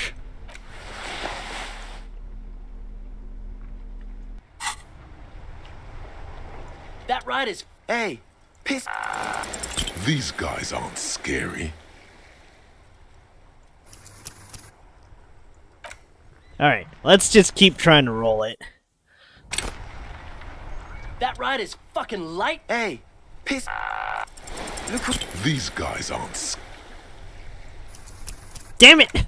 Let me succeed the roll! That ride is. Hey, piss. Look who it is. Shrunken. No, no, no. Don't ask anything. Be subtle and scary. The boys dream about being skulls. Use that. What? No. Skulls don't have kings. I think. And we're not even in yet. Yeah, man, keep your voice down. Skulls don't take it lightly when folks pretend to be them. We're not even prospects yet. Prospect must be a hierarchical term. Probably in the lower end. Wow, You boys are ambitious. Only prospects and already planning a coup in the skulls. You're destined to go far. Good lord. I don't know, just hearing Kim get overly excited for this is just... He gets it. Passive-aggressive flattery. Shut the fuck up! Are you trying to get us killed? Now bring it to the jackets and, yes, start shouting. Please be quiet. What? What do you want? The jackets? You got it. No need for cruelty. Oh, man. Okay, I get it. Skulls don't really wear slogans anyway. This was stupid. Fuck. Nice. The lieutenant watches the boys take their jackets off with mild amusement. I'm absolutely okay with not having either one, thank you. This case doesn't require us to go undercover or raise hell. In fact, I don't think the jackets will be useful at all. I just wanted them to not have them anymore. Cold-hearted cop.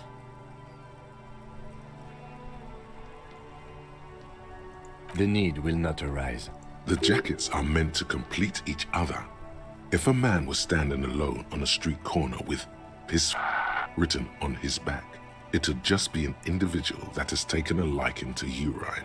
And fuck the world all on its own is frankly generic. I don't know, Eric. It's cold out. Yeah, let's get out of here.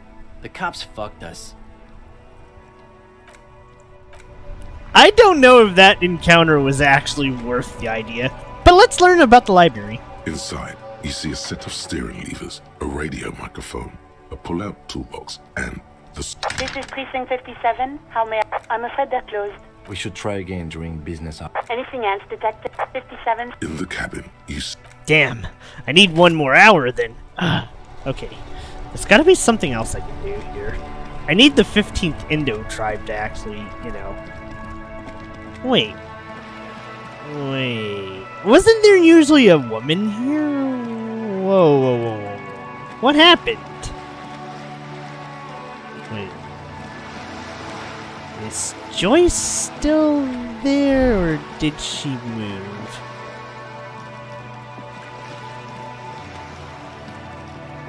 I didn't actually think about this. Oh, never mind. I guess I could use a little bit more morale.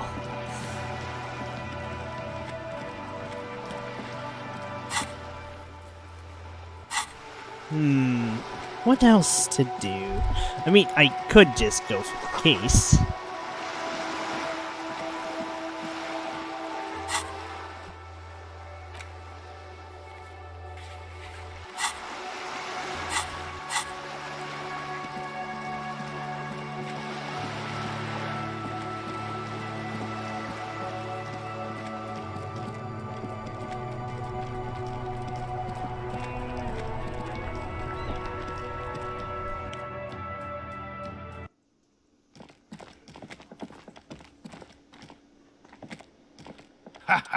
Nothing like the gratitude of a good woman. Now then, what can I do for you?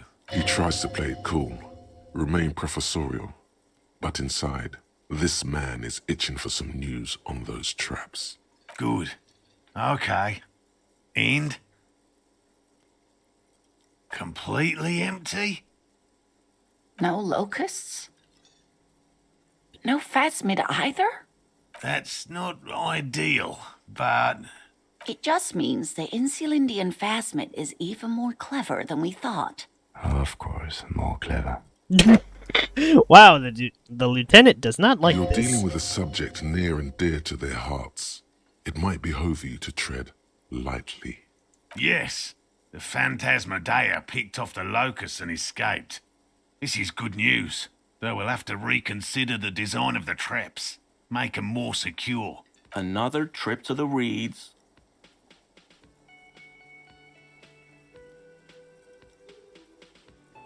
Ah, hell with it. Of course.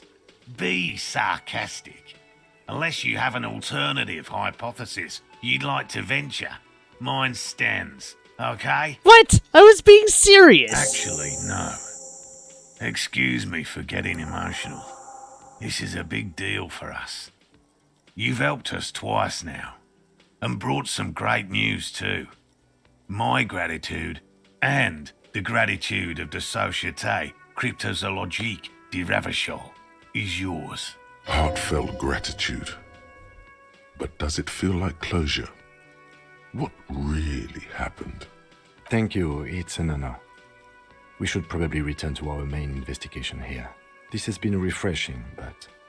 Helping cryptozoologists isn't really a priority for our organization, is it?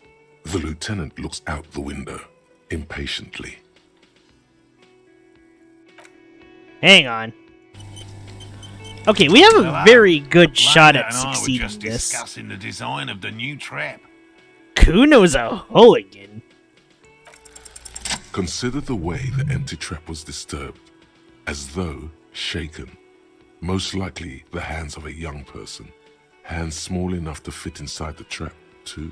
You should ask the red-headed boy, Kuno. A little hooligan. But what would a child want with bugs? Oh, my dear Morel. You've been an old man for too long. Kids love to torment insects almost as much as they love to torment old folks. Delinquents. My favorite. Oh, you've been such a dear to us. Please, let us know whatever you turn up. I have a feeling we're getting so close. Well, I see you've got all the help you need. I'll see you tonight at my place. Let's play suzerainty, but no more field trips for me. After this is your last chance to talk to Gary. Really, Gary? We're getting somewhere here. I'd love to play suzerainty, but... Lena, I'm sorry, but you're not getting anywhere. It was some kids. I know the little mutants around here. Leave anything out in the open and they'll steal it, even if it's bugs. Morel, it's been fun, really, but I need a bath and I have deliveries to handle. When this tea is done, I gotta run. No need to apologise, Geary. You'd be more than helpful. We'll have to take a rain check on that game of suzerainty today, though. We're gonna follow this through. The first man to break formation is always a blow to leadership.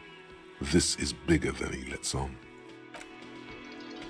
Sure, let's talk to Gary. Always a pleasure to see an officers. I told you. 'Tis true, sire. Oh wait, we're done with him. Oh wait, we can talk to Kim. Oh wait, hold on. Did I already get this thought?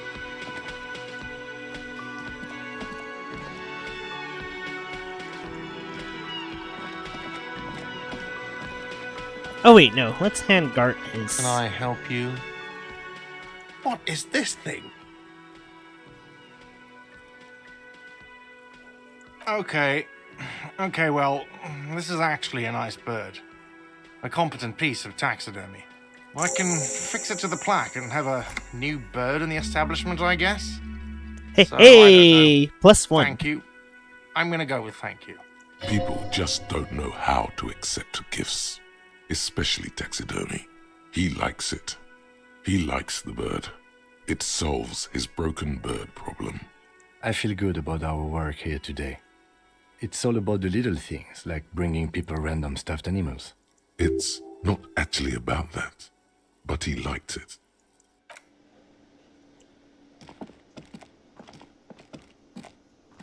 I wonder if I already inspected this one in my previous playthrough.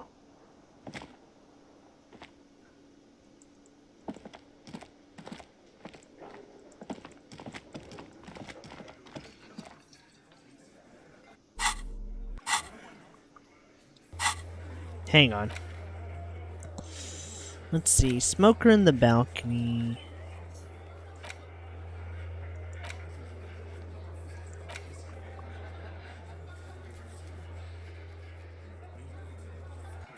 I wonder if Claude is there.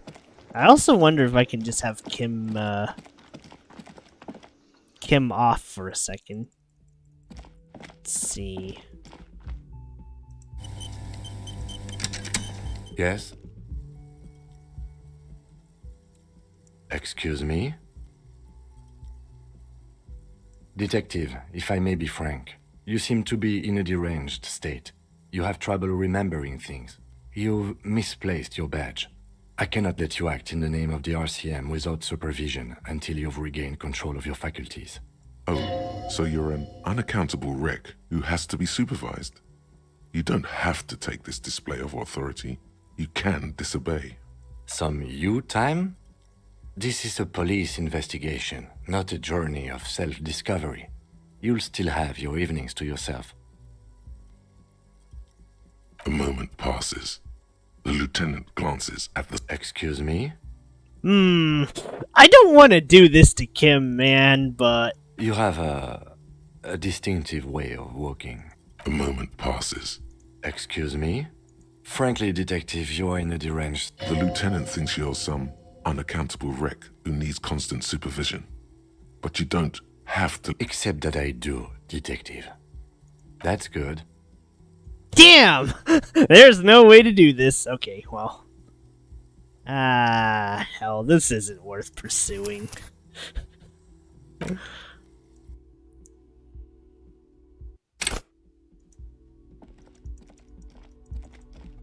Okay, hold on. I need to know how to do this other one.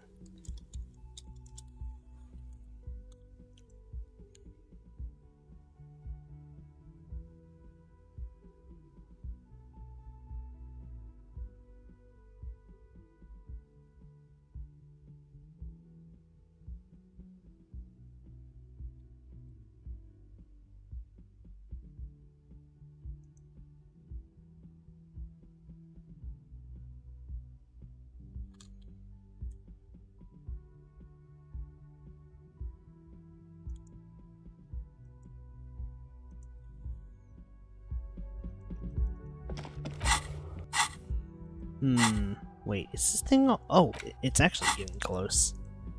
Let's see.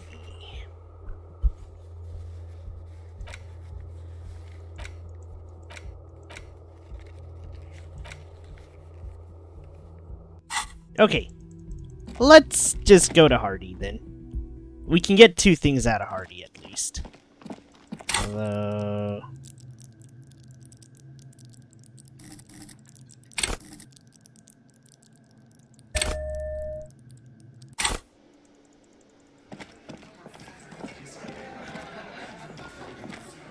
It's you again. What is it?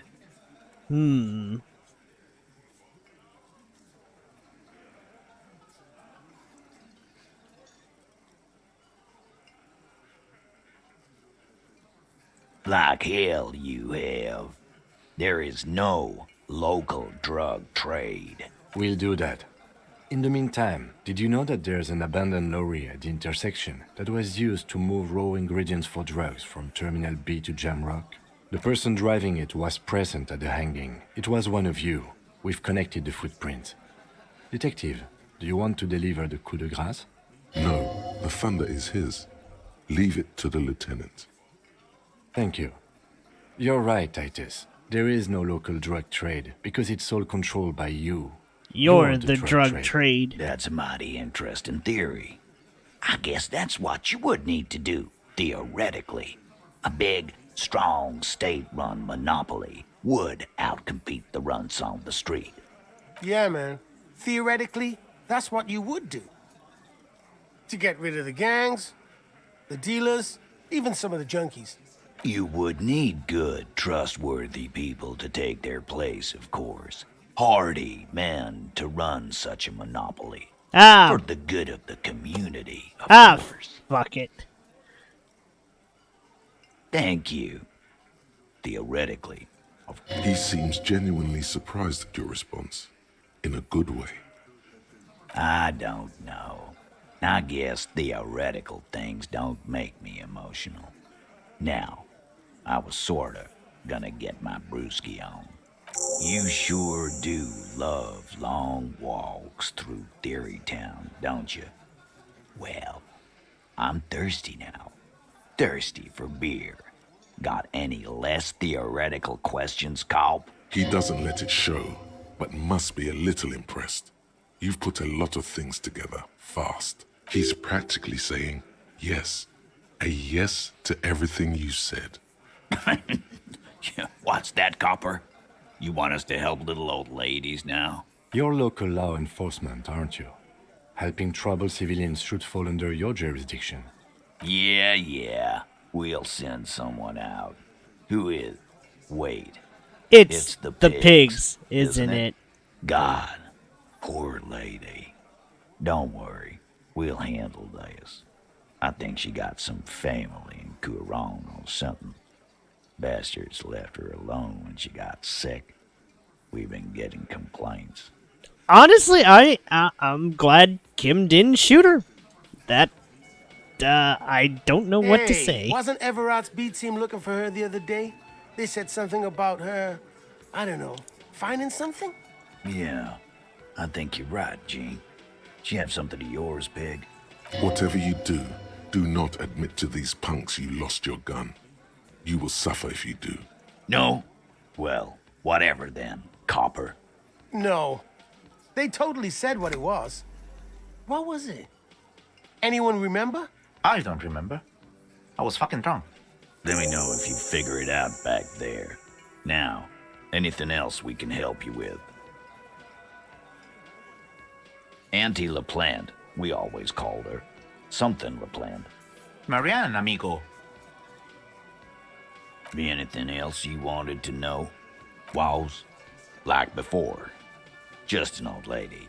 Her kids moved away years ago. Never come to visit. Never took her calls. She gets out every now and then. She did right by lots of us when we were kids. Always was a little off, but still. Us kids? That must have been ages ago. She was better then. The children kept her together. Get wanted to be a cop, you mean? Well, shit. I don't actually know. Anyone know why she started acting like a pig? No fucking clue. It's gotta be the crazy. Who'd want to be a pig?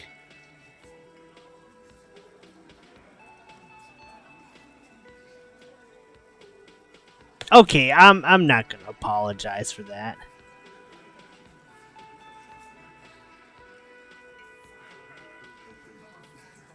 Respectable professions don't shoot kids, Cerdo. They don't beat confessions out of prisoners. Easy there, Al. Sit down. We got one of our own to take care of, so let's not get worked up. Dunno. She lives by the water. Shit washes up all the time on the beach. Oh, jeez, it probably washed up from the car. Police paraphernalia doesn't just. Oh, wait, no, we sold it to her. That's awkward. It's not like we dump it at night. She bought it, collected it. Station 41. A man carries a crate of rusted, unused badges. You think these would net us something at the annual auction? A balding detective drags a comb futilely across his head. Shit, who'd want those? Just dump them into the river. No problem, old cop man. We take care of our mentally ill here in Martinez. Ain't that right, boys? Sure enough, we're the real heroes on these streets. Okay, let's not talk about Claude just yet. I get the feeling it's gonna trigger something.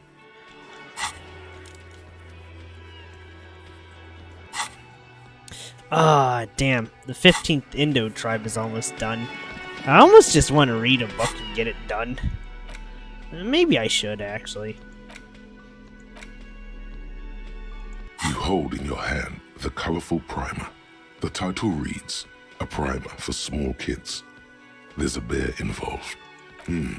This book will show you the score. Get you oriented with those basic concepts you appear to be hazy on. The anthropomorphic bear will give you the lowdown of your life. The alphabet. Every page has one word designating one letter of the alphabet with a faded illustration. Most of them are scientific and cultural principles. It goes as follows. Hell with it. A is for azimuth. B is for Boreas. C is for cosine. Wait, D are we is for really doing this? diamite. E is for ellipse.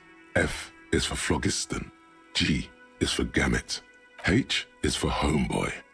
I is for Homeboy. econ. Okay. J is for Eura. K is for collapse. L is for laudanum. M is for myriad. N is for nadir. O is for aureole. P is for perihelion. Q is for quasar.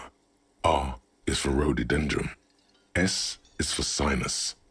T is for tricolor. U is for ultra. V is for vector. W is for Wahrheit. X is for xylophone. Y is for Ustava. Z is for zenith. That's it. You know the alphabet now.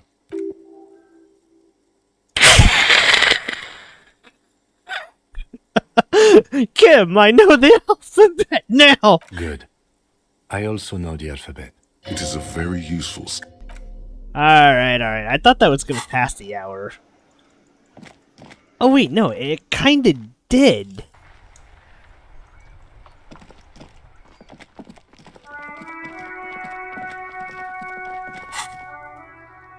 Ah, this one's so close. I can start sweeping bonuses like it's nothing. Fuck, does Kuno care? No, Kuno doesn't give a fuck about bugs. So he knows locusts are bugs. Oh my god, I told you that shit is lame! Shut up, C. Now they're gonna take you to lame prison! She sounds like she's about to cry, out of disappointment at Kuno's newfound lameness. Deny everything, Kuno. You need to lawyer up. Kuno's not gonna say anything without his lawyer present. Lame. That rings some bells. Could this be connected to Night City? AKA, the City of Rage. Oh god, Kuno, no! It's gonna happen now. They're gonna make you lame. Stop it, C. No one's gonna make anyone lame. Kuno's got this under control.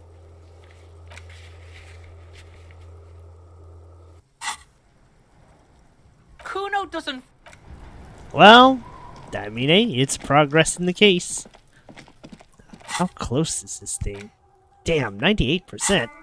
No! Okay, let's see.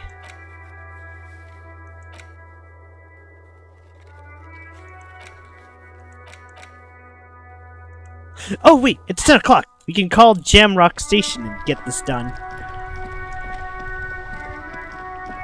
Inside, you see a set of steering levers, a radio microphone, a pull-out toolbox, and the soft... This is Precinct 57. How may I assist you? Hold on, officer. I've got Central Jamrock Public Library on the line, and I've already introduced you to the librarian. Connecting the call in 2, 1. Yes, this is Central Jamrock Public Library here. How can I help you, officer? He sounds worried, yet ready to assist. This is how people get when the police call. Billy Majon, you said. Give me a moment, I'll have to check our database. On Moreau Drive in Central Jamrock, in a darkened hall lit by orange desk lamps, far away from the noise outside. How is Shivers a doing middle-aged any man of this? Taps commands into an old radio computer. A printout falls on the desk. Behind him, a lonely reader scours some dusty bookshelves, looking for a paperback. Yes, hello, are you still there? I found Billy Majon's home address, is that alright? No phone number, unfortunately. They're too poor to have a phone line. Here we go, sir. Rue de Saint-Ghislain, 33B, apartment number 20. It's in Martinez, I believe. Cape Side Apartments, it says. That's all. It says here that they returned their last book just a few days ago, but I wasn't at work that day. Marie? Marie? Do you remember a reader named Billy Majon? They returned a Tybalt book the other day. Maurice, what? A woman yells. Then, yes, okay, if it was the police, she starts explaining something. Yes, it was my colleague Marie. She said that it was Billy's husband who returned the book. He also asked for this new sci-fi release, Lowe's Radio City 87, but we don't have it yet. Good. You have a name now. Marie knows Billy. She's been working here longer than me. Sometimes her husband returns some books for her. And then goes for a little drink later. On the lookout. Sorry, no. Marie only knows him by sight. Marie? She said it was an older man, and that she's pretty sure he'd had a drink or two the last time she saw him. Oh dear. 1 second. Sorry, Marie wasn't really paying any attention to that. Happy we could help. Goodbye, officer. Anything else you need from me? 57th, over and out. In the cabin, you see...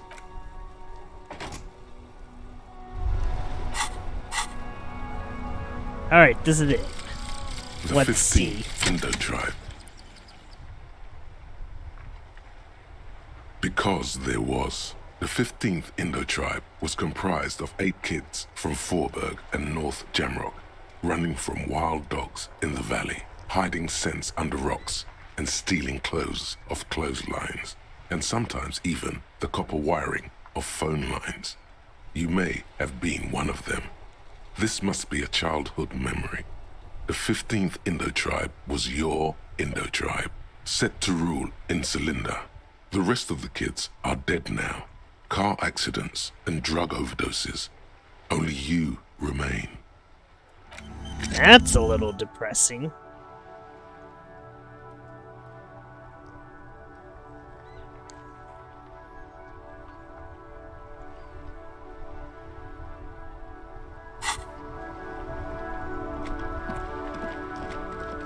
Okay, but more importantly, now when we see the green stuff, it's money and EXP.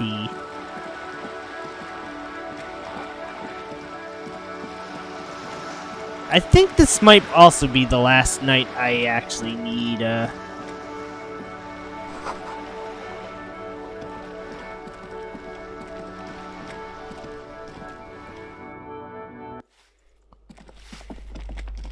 There's a lot of greens.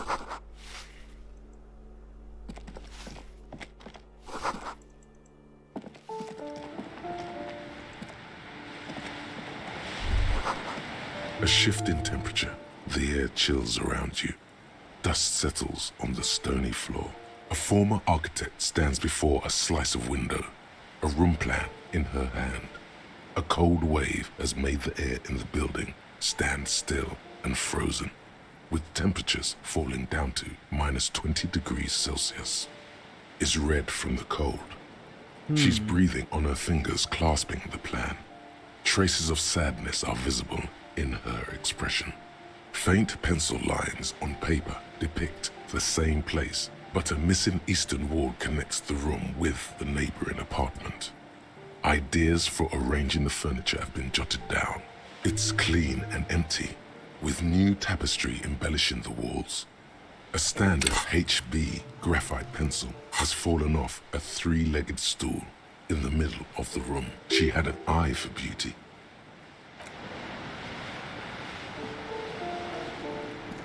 Okay, I wonder if there's any other green orbs. We also gotta find apartment 20.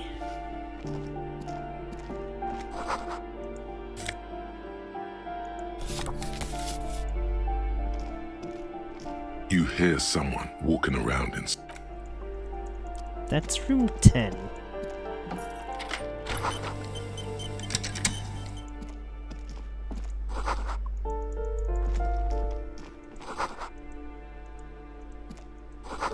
Damn.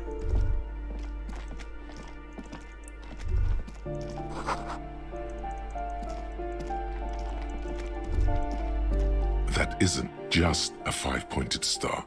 It's an inverted white pentagram cradled in a wreath of antlers, the iconography of communism.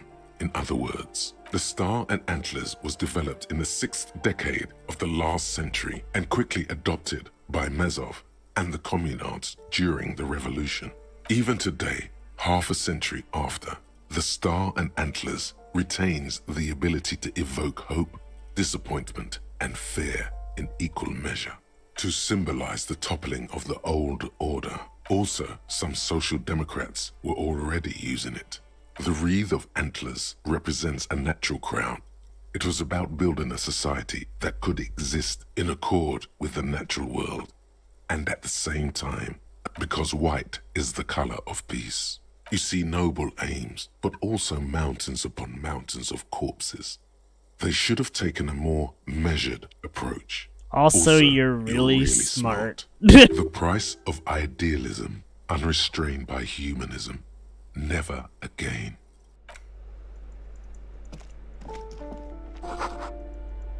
Man, I should have gotten this earlier. This would have helped so much.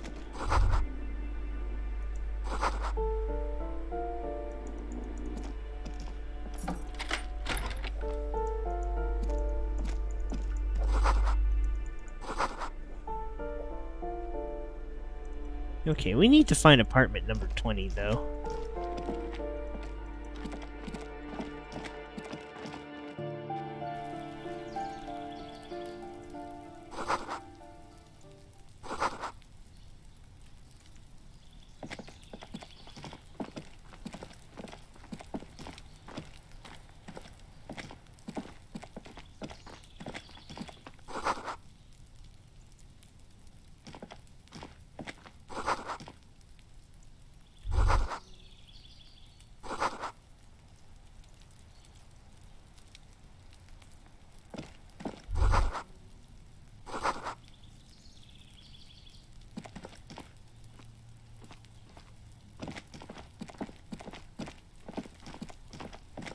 What's in A weathered brown door.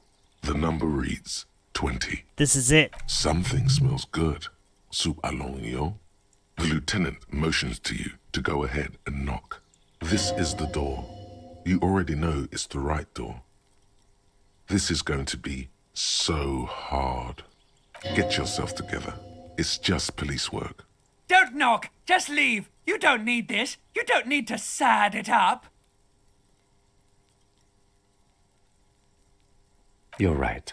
Let's talk this through. You hear some light footsteps and what appears to be a daily weather forecast playing on the radio. We have our first preliminary identification. In all likelihood, the deceased is the husband of Billy Méjean. We need to confirm this, as well as deliver the death notification to Billy herself. Now, delivering a death notification is never an easy task. There's a reason why it's often called the most stressful part of our job. This is why it's usually done in pairs. You got this. I'll be monitoring reactions, ready to act if necessary. Dead? Just don't say that you know how they feel. You don't. Good advice. The lieutenant motions. Let's do this. Who is it? And someone turns down the radio.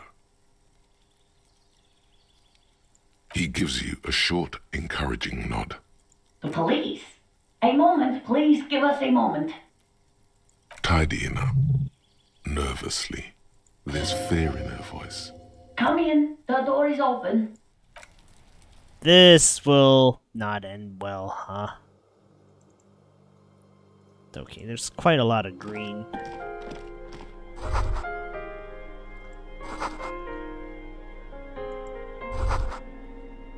Oh no.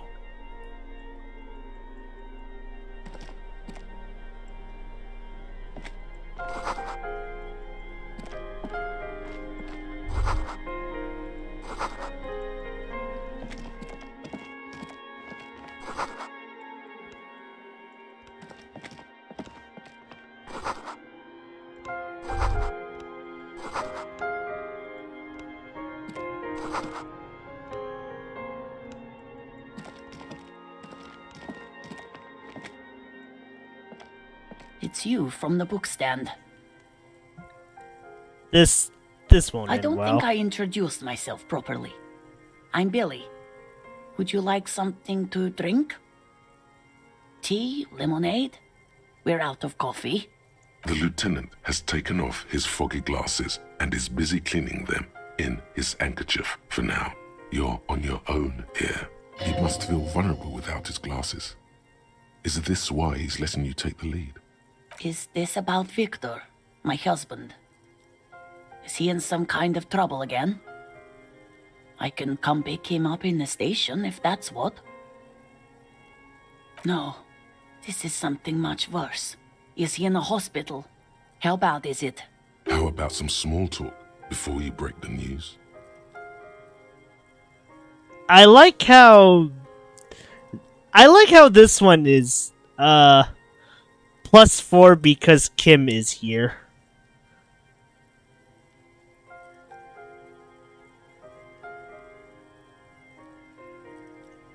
Rhetoric's probably got a good point. Let's ease it in. Let's ease it in. How have I been? You're not here to discuss me. What is this about, officer? Can't write a scene without knowing the actors. Ask more. Get comfortable around her. People got to eat. What is this about? Why are you suddenly asking me about my cooking? Oh no. I fucked this one up immensely.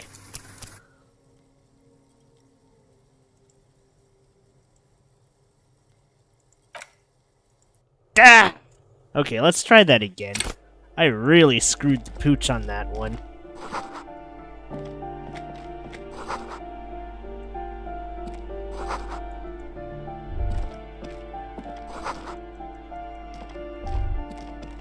That isn't just the star, and even to you see no the price.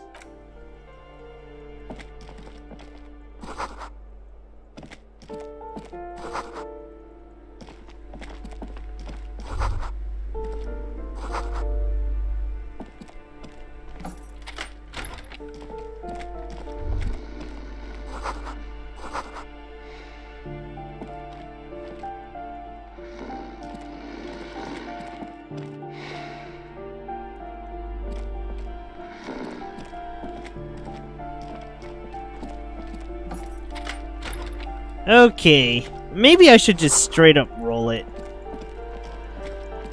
Seems it's better to just rip the band-aid and get it done. Wait, do I have anything that +1 empathy? Okay, it's definitely not that one. Crap, is there really nothing for +1 empathy? Damn.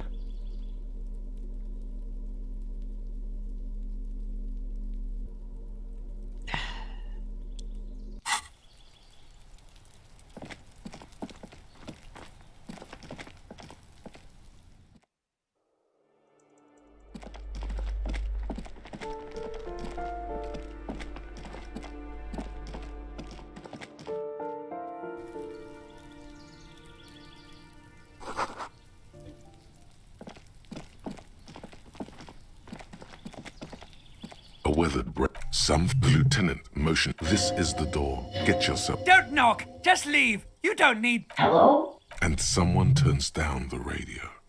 He gives you a... The police. Tidy enough. There's fear in her voice. Come in. The door.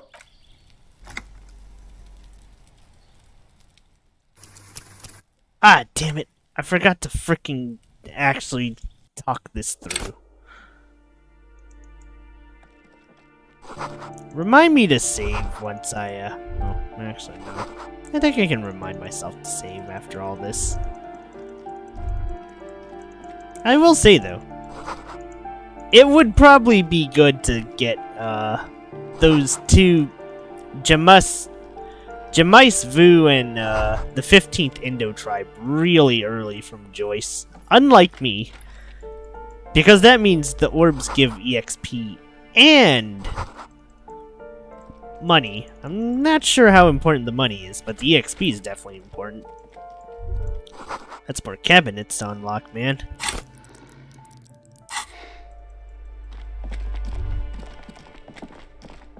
Gotta say, these things stack up fast.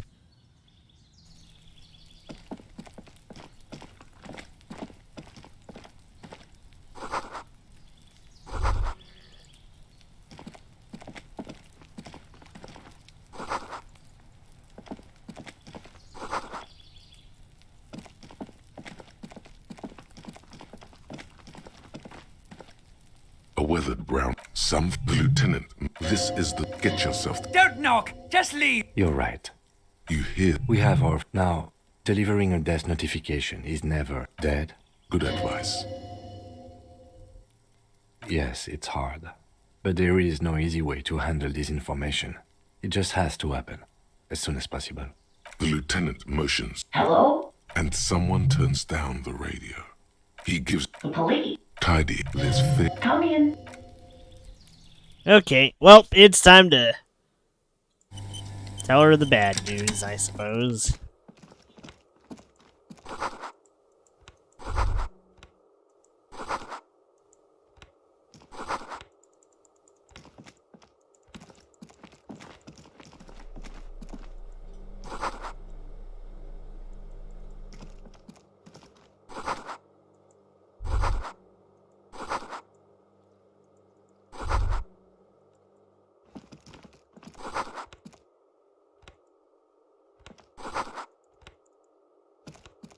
It's you from the... I don't think I... The lieutenant, he must feel vulnerable without his glasses.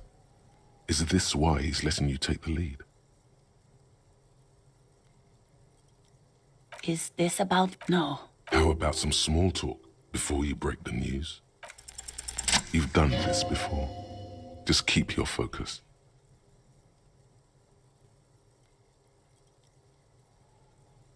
What did you say? This is rough. I'd never want to be in this kind of position. Oh. Oh. But he was just... But he was just here. Alive. We understand this comes as a huge shock. I want you to know that me and my partner are here for you if you have any questions. Take your time, ma'am. What happened to him?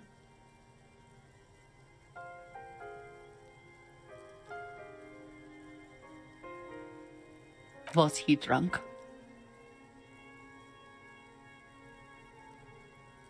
I see.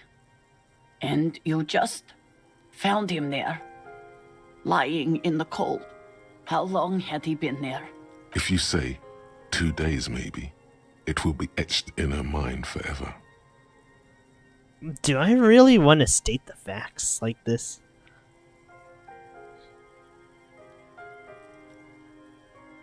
Maybe the middle answer's the better idea. I don't feel like doing this to her.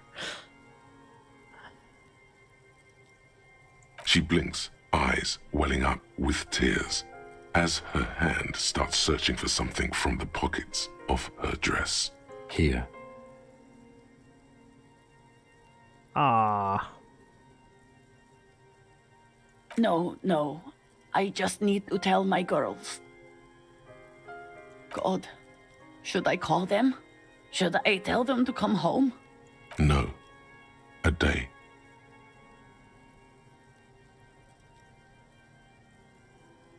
Good. That's probably the right thing. Thank you. Just tell me, what do I need to do next? Where is he? Can I see him? We've taken him to the city morgue. The local coroner will be contacting you shortly to arrange the funeral.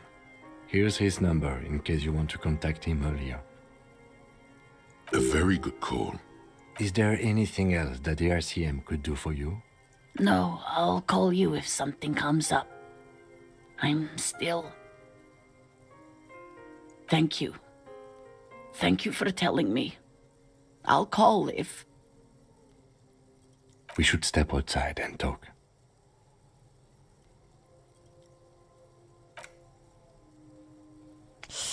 That was a rough one.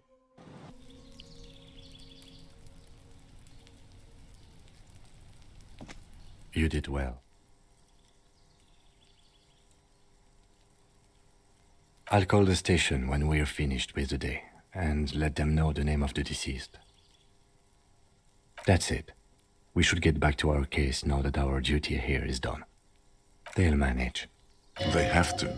It's not your place to live their lives. Let's go.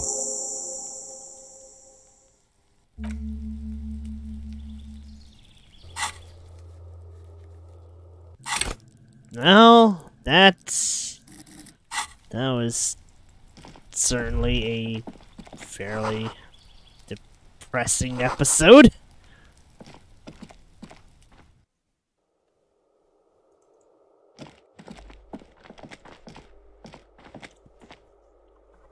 Okay. I think I can start collecting the orbs on the seaside now. I should also really just, I don't know, go sell some of this junk.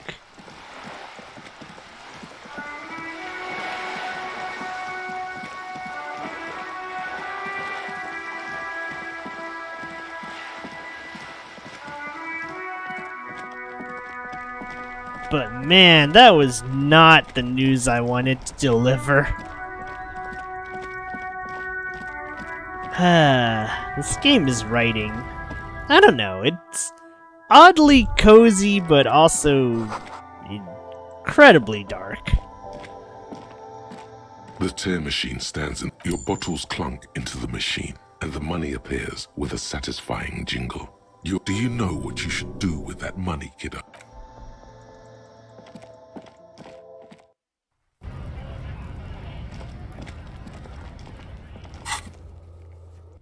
Okay, let's go to the fisherman's shack.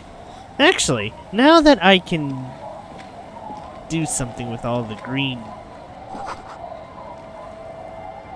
orbs. Ruby's in there, isn't she?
Rust peels off the bent iron posts of the swing.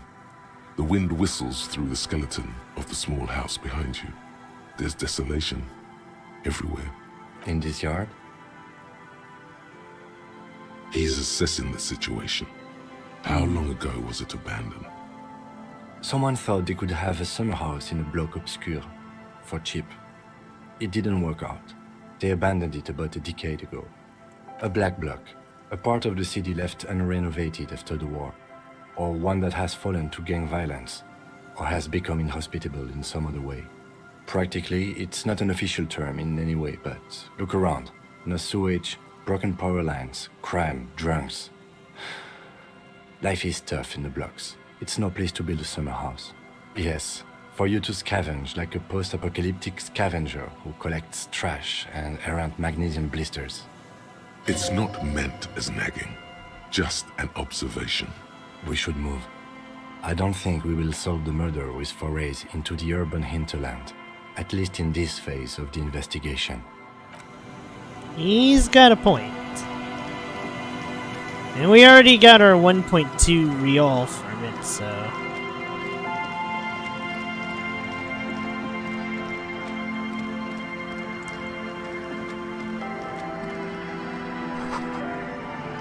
For now, though, I did leave a bunch of green orbs. Wow, this sounds like I'm going ghost hunting.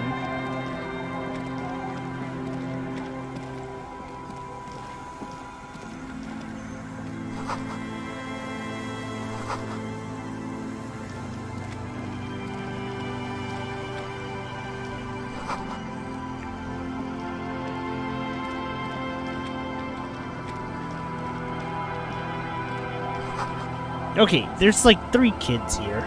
Let's ask. The scruffy-haired little boy kicks a stone while the other watches him do it. Yes. Yes. It doesn't look like he knows what that means. Okay, these kids don't know. Lily might know, though.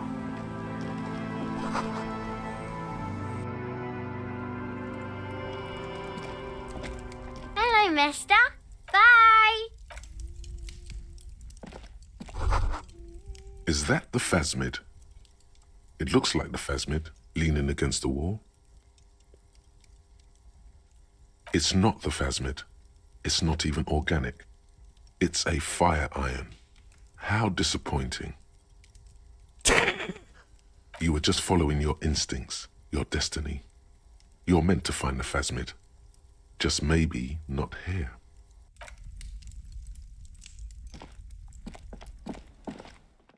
Okay, let's see. I kinda just want to see about Ruby at this point. Hopefully without getting shot. That'd be nice. Well, at least I didn't tell the Hardy Boys I lost my gun like an idiot.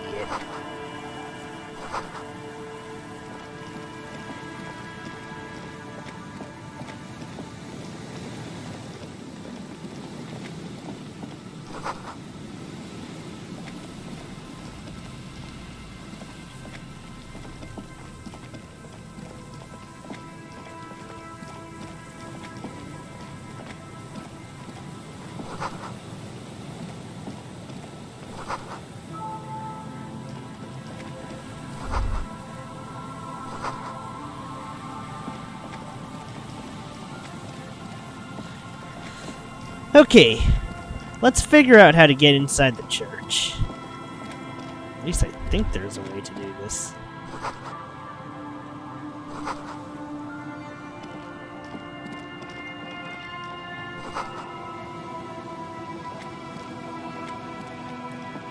Heavy wooden doors, more than twice your height, stand shut in front of you. The rectangular sea-worn ornamentation appears in stark contrast to the padlock, carelessly drilled into the wood. This cheap-looking padlock is sturdily built. It shackles together a hasp and a staple screwed into the wooden door. The lock is adorned with a yellow sticker. Nothing happens, only the sound of the padlock rattling against the door. I don't think that's going to work. High above, the wind wraps the church in its rush, cold and wet from the ocean bay. It parts around the massive keel-shaped roof, like a test tunnel washing both sides, the way it has done for 340 years. The wind keeps its distance. So should you. There is a hole in my heart. Wait, what? The lieutenant looks at the padlock. He didn't hear you asking. You were quiet enough. Who was that? The carving on the door is block-like and angular, like the church itself.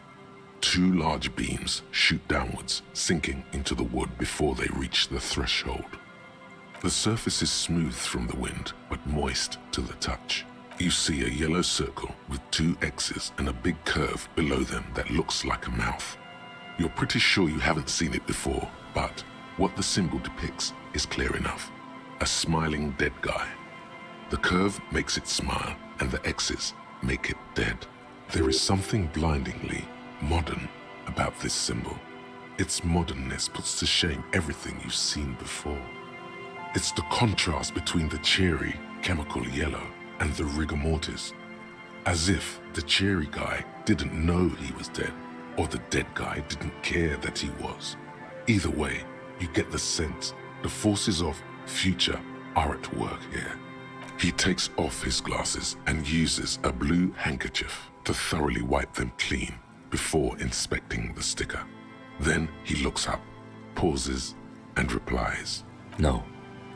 Looks like a dead man smiling. Suggests junior delinquency. For Revachol aussi, the moral intern defines junior delinquents as minors between the ages of 10 and 16 who have committed an act in violation of the law. These acts aren't called crimes as they would be for adults. Crimes committed by minors are called delinquent acts.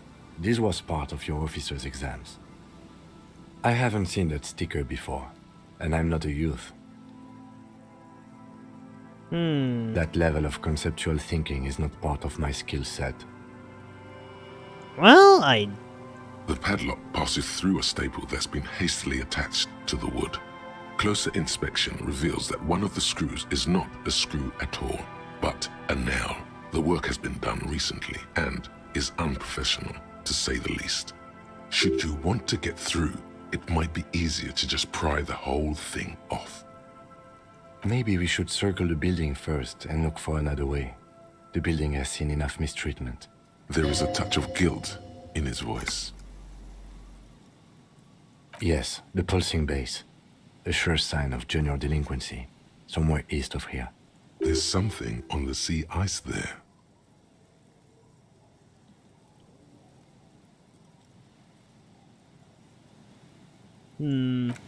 I don't think I'm gonna succeed that one. Heavy wooden doors, more than twice your height. There's nothing like the sound of a sticker unpeeling. Now it's stuck to your thumb.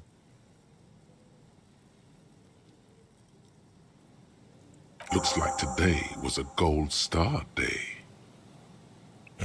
Style. Okay. You know what? We're gonna probably fail this, but fuck it. I want to see how badly this goes. Heavy wooden doors, more than twice your height, stand shut. You jam the I pry bar between won? the lock and the staple and apply force. Your biceps bulge from the strain. The metal creaks and squeals. The pathetic old wood, rusty screws, and one nail stand no chance against the forces of leverage. From deep within, a bellow rips. Suddenly, the pry bar snaps.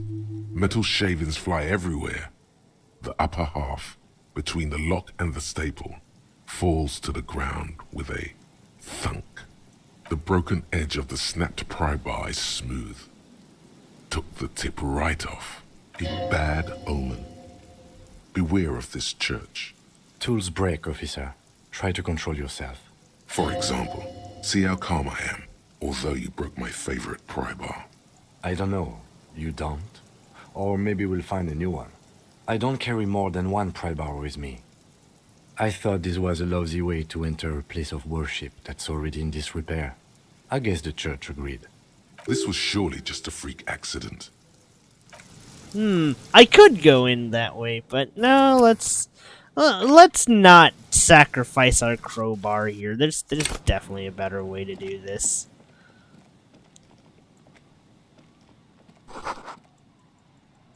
There's definitely a better way to do this without snapping my crowbar.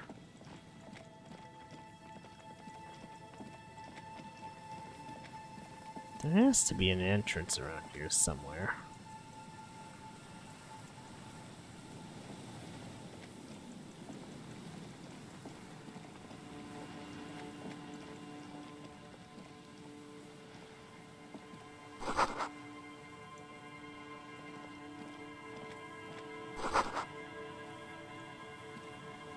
An old door, worn by elements, guards the depot.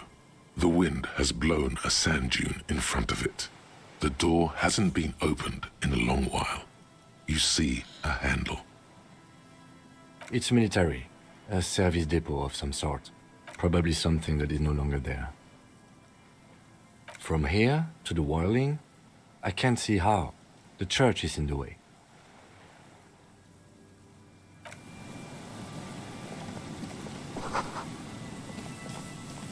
I'm tempted to see if you can actually roll that door open. I mean, not a terribly great idea.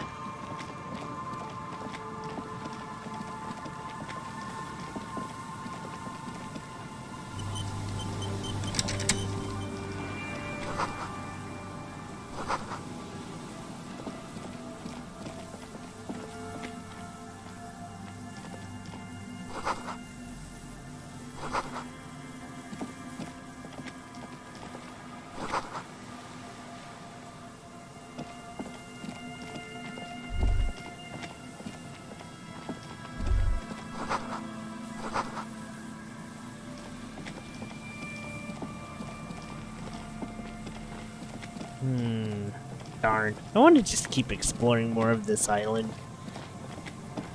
Just to see.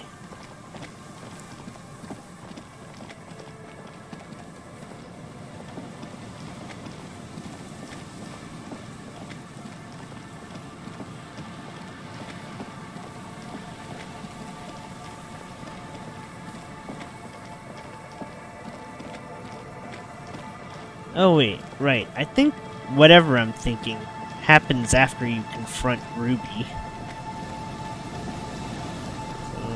So let's just get as much EXP and whatnot as we can for now.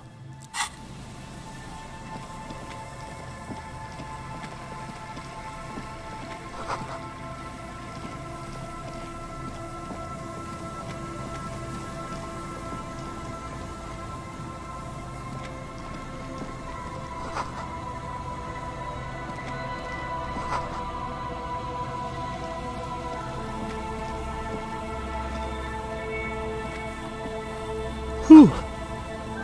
Oh dear.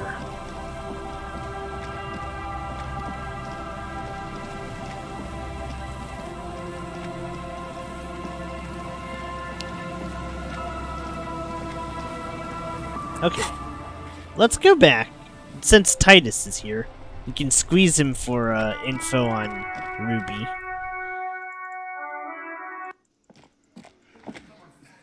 That's how I'm gonna end tonight. It's you again. What is it?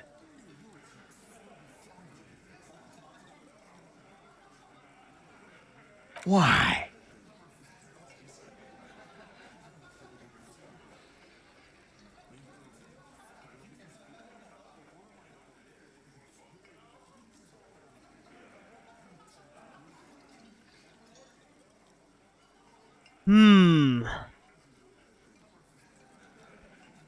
Let's not go there.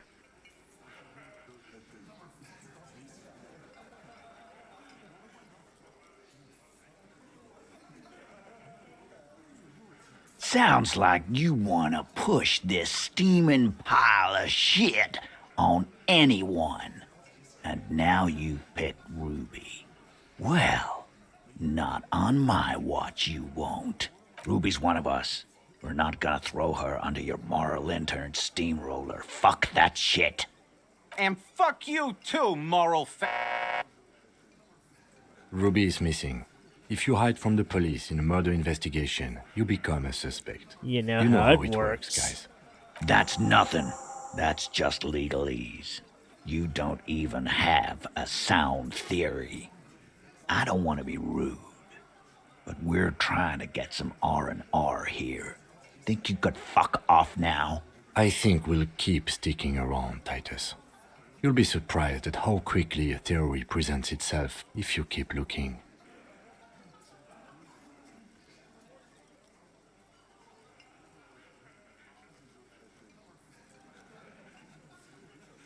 We have a very good chance, because we have the key, we saw the winch, murder scene, rifle, cloget, route, and yeah. So much for impossible 18. But you know what? Let's seal the deal. Let's seal the deal here. I'm sure we have something that gives +1 logic. Now, what clothes give +1 logic?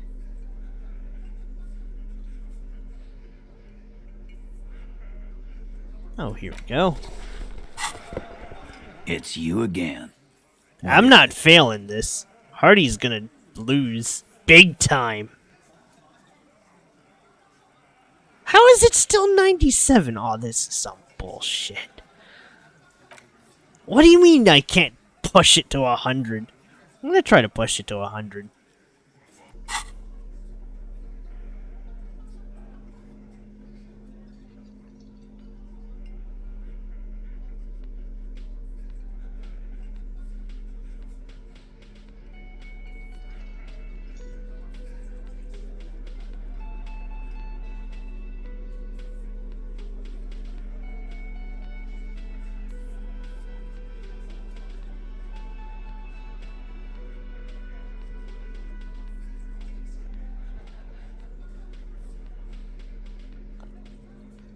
crud.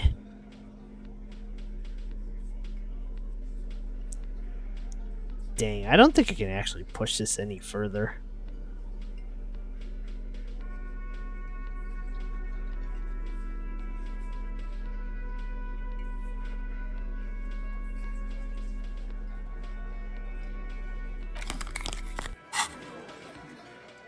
Okay, I'm pretty sure this is gonna succeed anyways. What is it? Let's do this. You wanna test my theories, Titus? Wow, really? 97 is the best odd I have on this. Damn. A sudden flash of lightning in your neocortex. The hostel cafeteria is lit by its airy blaze. Floor plans, bullet trajectories, webs of human emotion, all channeled into a single thought. Because she was here, all night, with us. He's cobbling together shit so he can put her away. It's Cop 101. She was here all night? 11:30 to 12:15? She was here during all that time? Yeah, with us, drinking, near the stage there. No. That's a lie.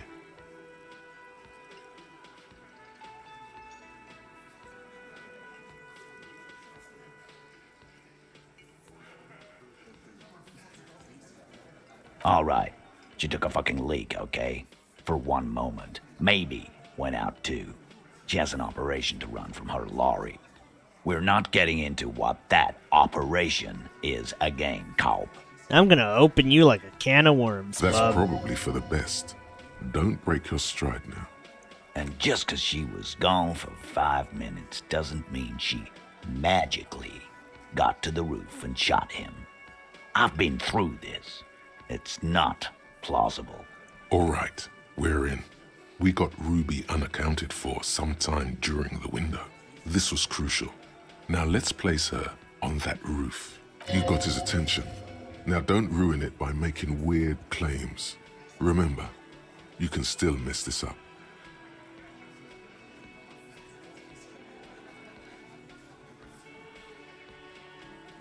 I've seen the wench.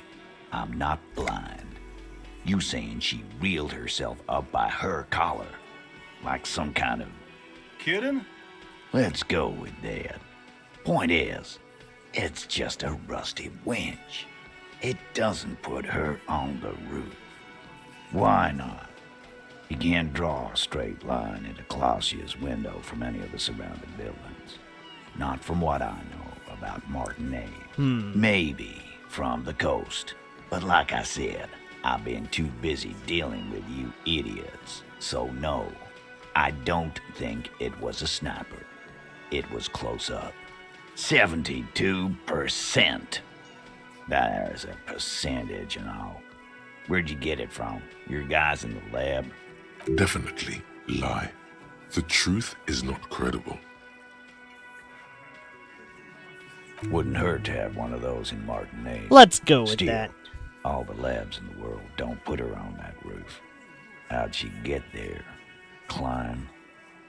How? People say there was a pinball arcade here, sometime before the hostel. What was it called, Theo? East Delta Pinball Arcade. Weird place. Went bankrupt. Okay, but how'd you get up? There's no room for a staircase in this building. Or an elevator, for that matter. About the that. elevator is outside the building. It's an old dumbwaiter used for moving pinball machines up and down from the workshop.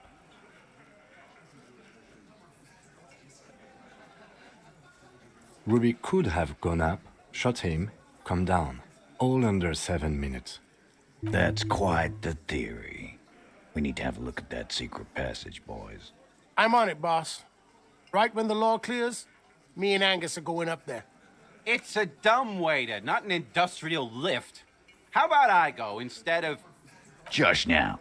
You got something else to back this route up? Or is that it?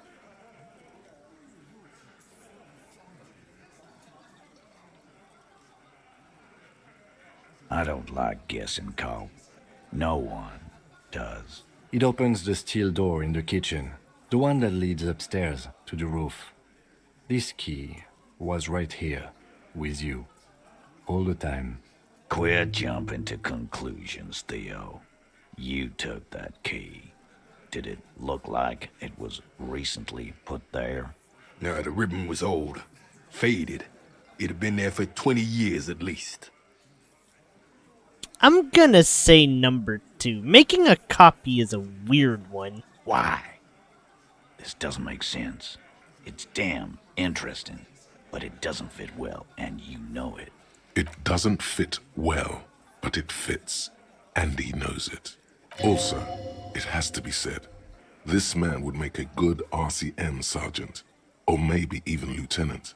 Just don't let him him anywhere near women. Footprints. Recent. The tracks were recent, but not worn down in the right foot like Ruby's. It's best to omit this pesky little polemic for now. Too confusing.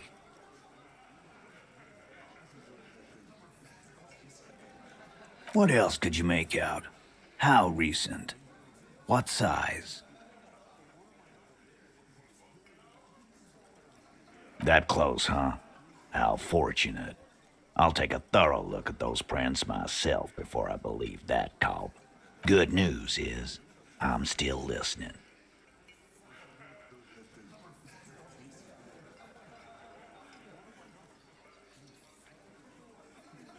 I don't think it's either of these two.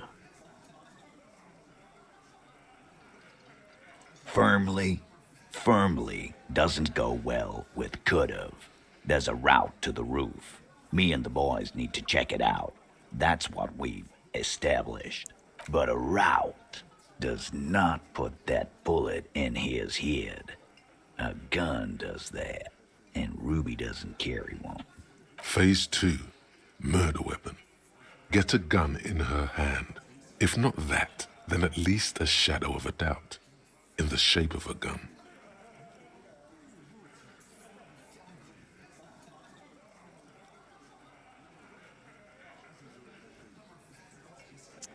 Okay, we can't give him any reason to doubt. 28% and number 5 is just a big no. I think it's these two, but let's give this a shot. That looks antique. A Belle McGrave. It's inoperable. Where'd you get it? 20, maybe 30 rifles, Titus. Also broken, but still, there were too many. And there must be other caches too. God damn it. We need to close that dump down for good. Okay, I see your point. There are guns lying around. Damn it. I thought we'd found all the old spots. Why was that still there? We just missed one. Ruby doesn't know this place, boss. Just these cops digging up shit. So it had to come from a breech-loading rifle. Military grade. Not even you militia monkeys have those. This goes against your short-range theory. If the murder weapon was military grade, how did Ruby get it? Wait, did he say you don't have big guns? No, just say you're honest with him. Don't challenge him.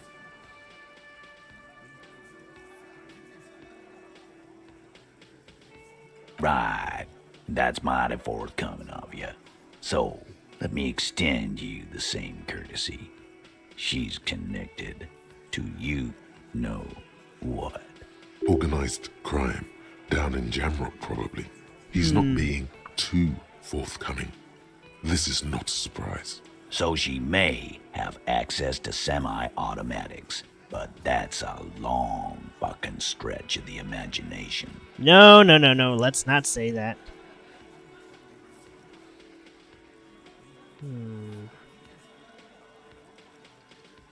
God damn, that's just about your favorite topic, isn't it? Every fucking 5 seconds. You were warned not to bring it up. Your best shot here is to just back out of it. Okay, cop. She's got connections. I could see how she could Okay. have access to a gun. That still doesn't mean she did. That's all you needed. Doubt. All right, Carl. Keep talking. I'll tell you when I've had enough. Pete, we're not seriously considering it, are we? Ruby wouldn't do this. Why would she do something like this? Phase 3. Motive. The last component. The Let's big go. one. Get this and they'll give her to you. Remember, don't piss him off. That never works.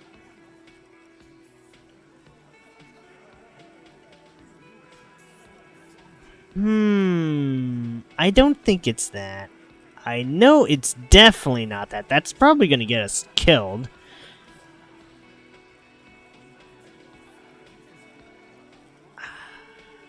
I'm pretty sure it's this one. Nah, man. That's just Ruby. She's got shit under control. That's her whole thing. That's why she's so good. Plus, man, it's like female intuition, you know. Women talk to women. Which is sort of why we need someone on the team who they talk to.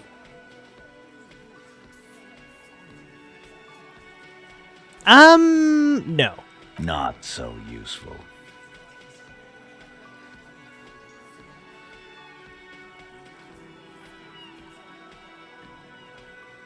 Yeah. Like what?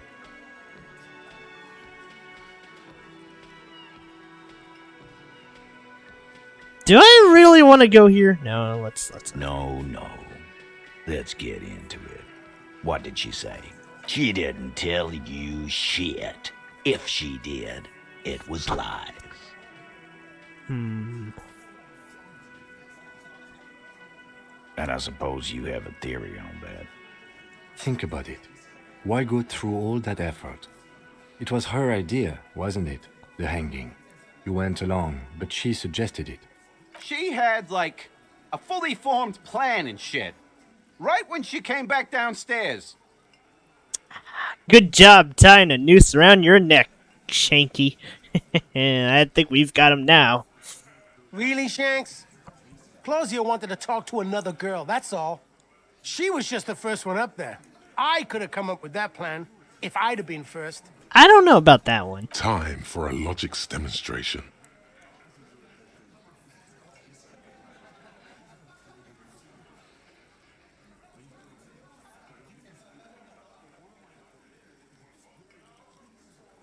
Let's not go for 3. 3's gonna piss him off.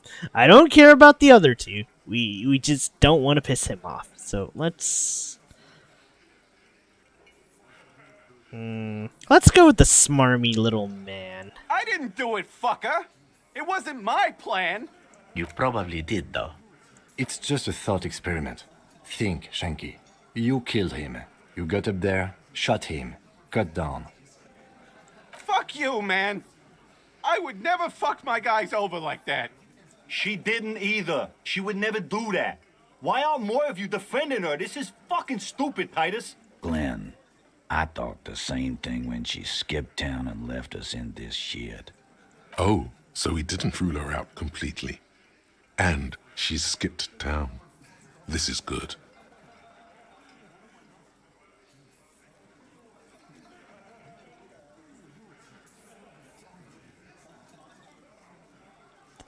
These 2 are really weird, so I'm just gonna punch him with Silence. 6. He looks around the room. The old man in the corner nods. A very small nod. And a trickle of tobacco spit on his lip. This is the only option he cares for. Yeah, I see it. There's one more thing I've been wondering about. Ever since you asked me where she is. Add it to your list of suspicions, if you want. I don't know where she went. She just got up and left. Got real scared, too. Wouldn't tell me where. However hard I asked. Want to know why? She was afraid I would tell you. Maybe she was right. By now, I probably would.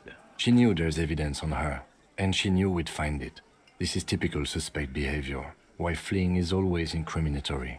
Perhaps. Ask her if you find her. It won't be easy, though. She made sure of that. Alright, here we go. This is it. Friday afternoon, when you first arrived, I got word the RCM was in town. Then she came in to see me. Told me she was leaving. That's when we had our little conversation. I told you. You. Yes, you. The cop with the sideburns and the disco clothes. And a hole in his heart. That first.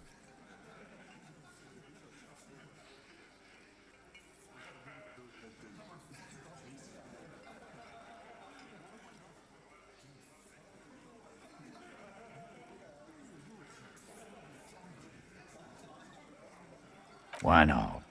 You suck on that gun like someone tore you a brand new asshole. Sure, the human experiment. That's real funny.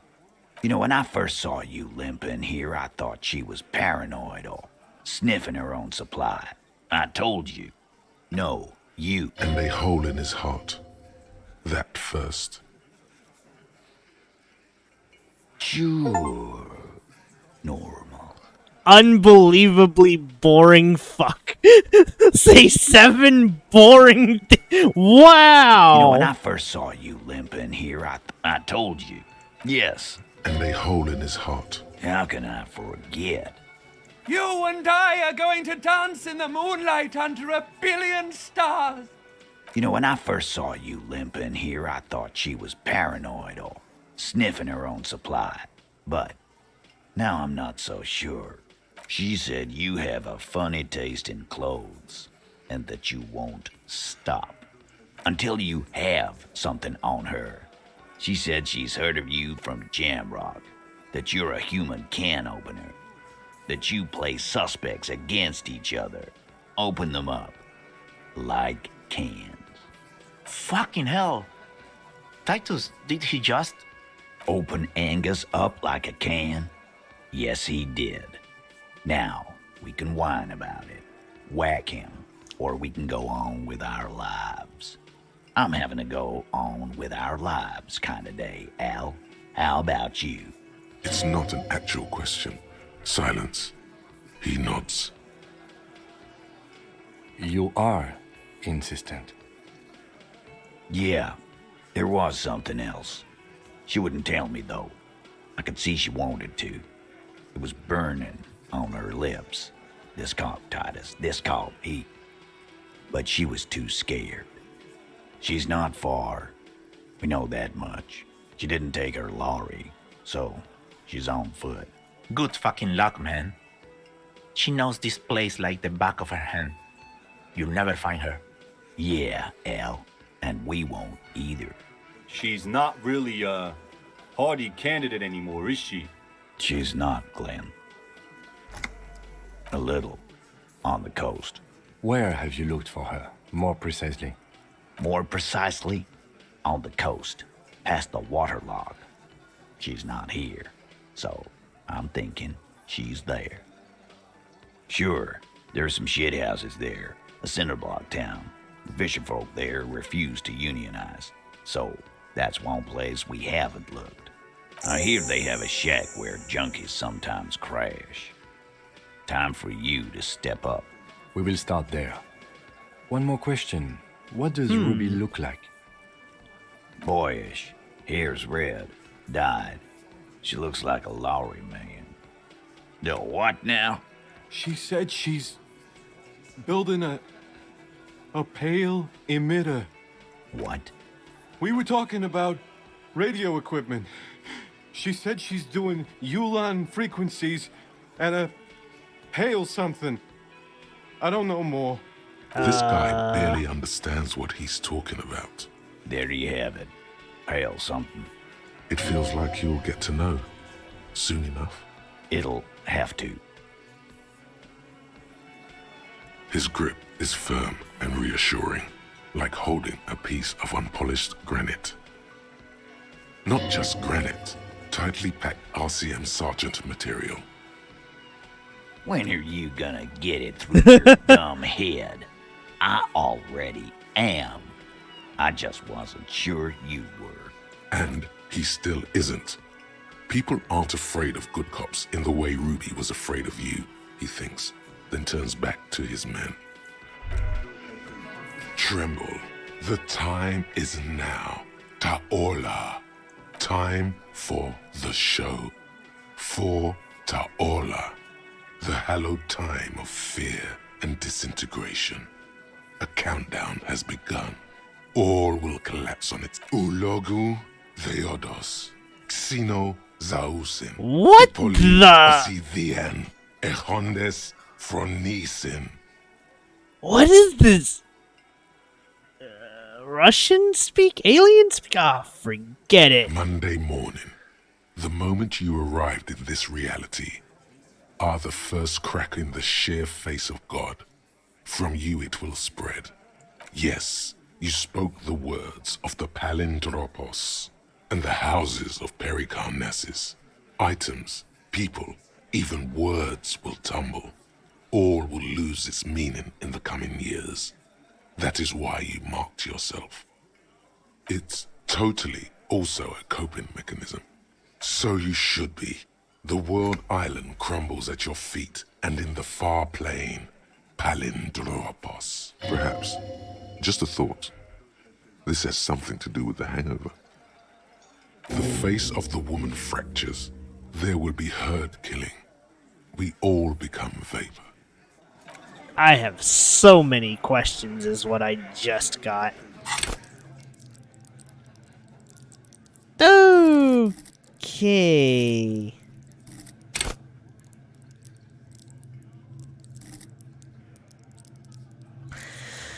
Whew.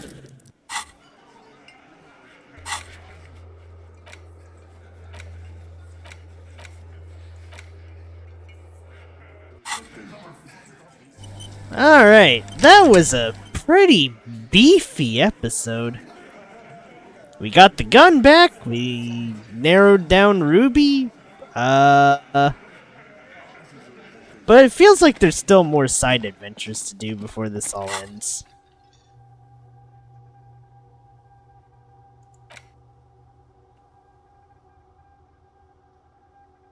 Man, there are so many thoughts to just use.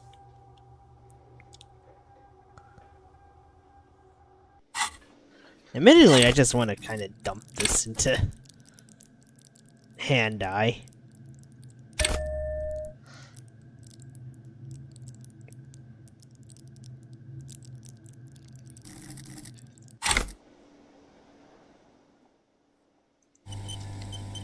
Okay, well, this is good enough, though. I'll see everyone tomorrow for the conclusions of Salt and Sanctuary and, Ender Lilies. So, till then, take care, and have a good night, everyone. See y'all soon.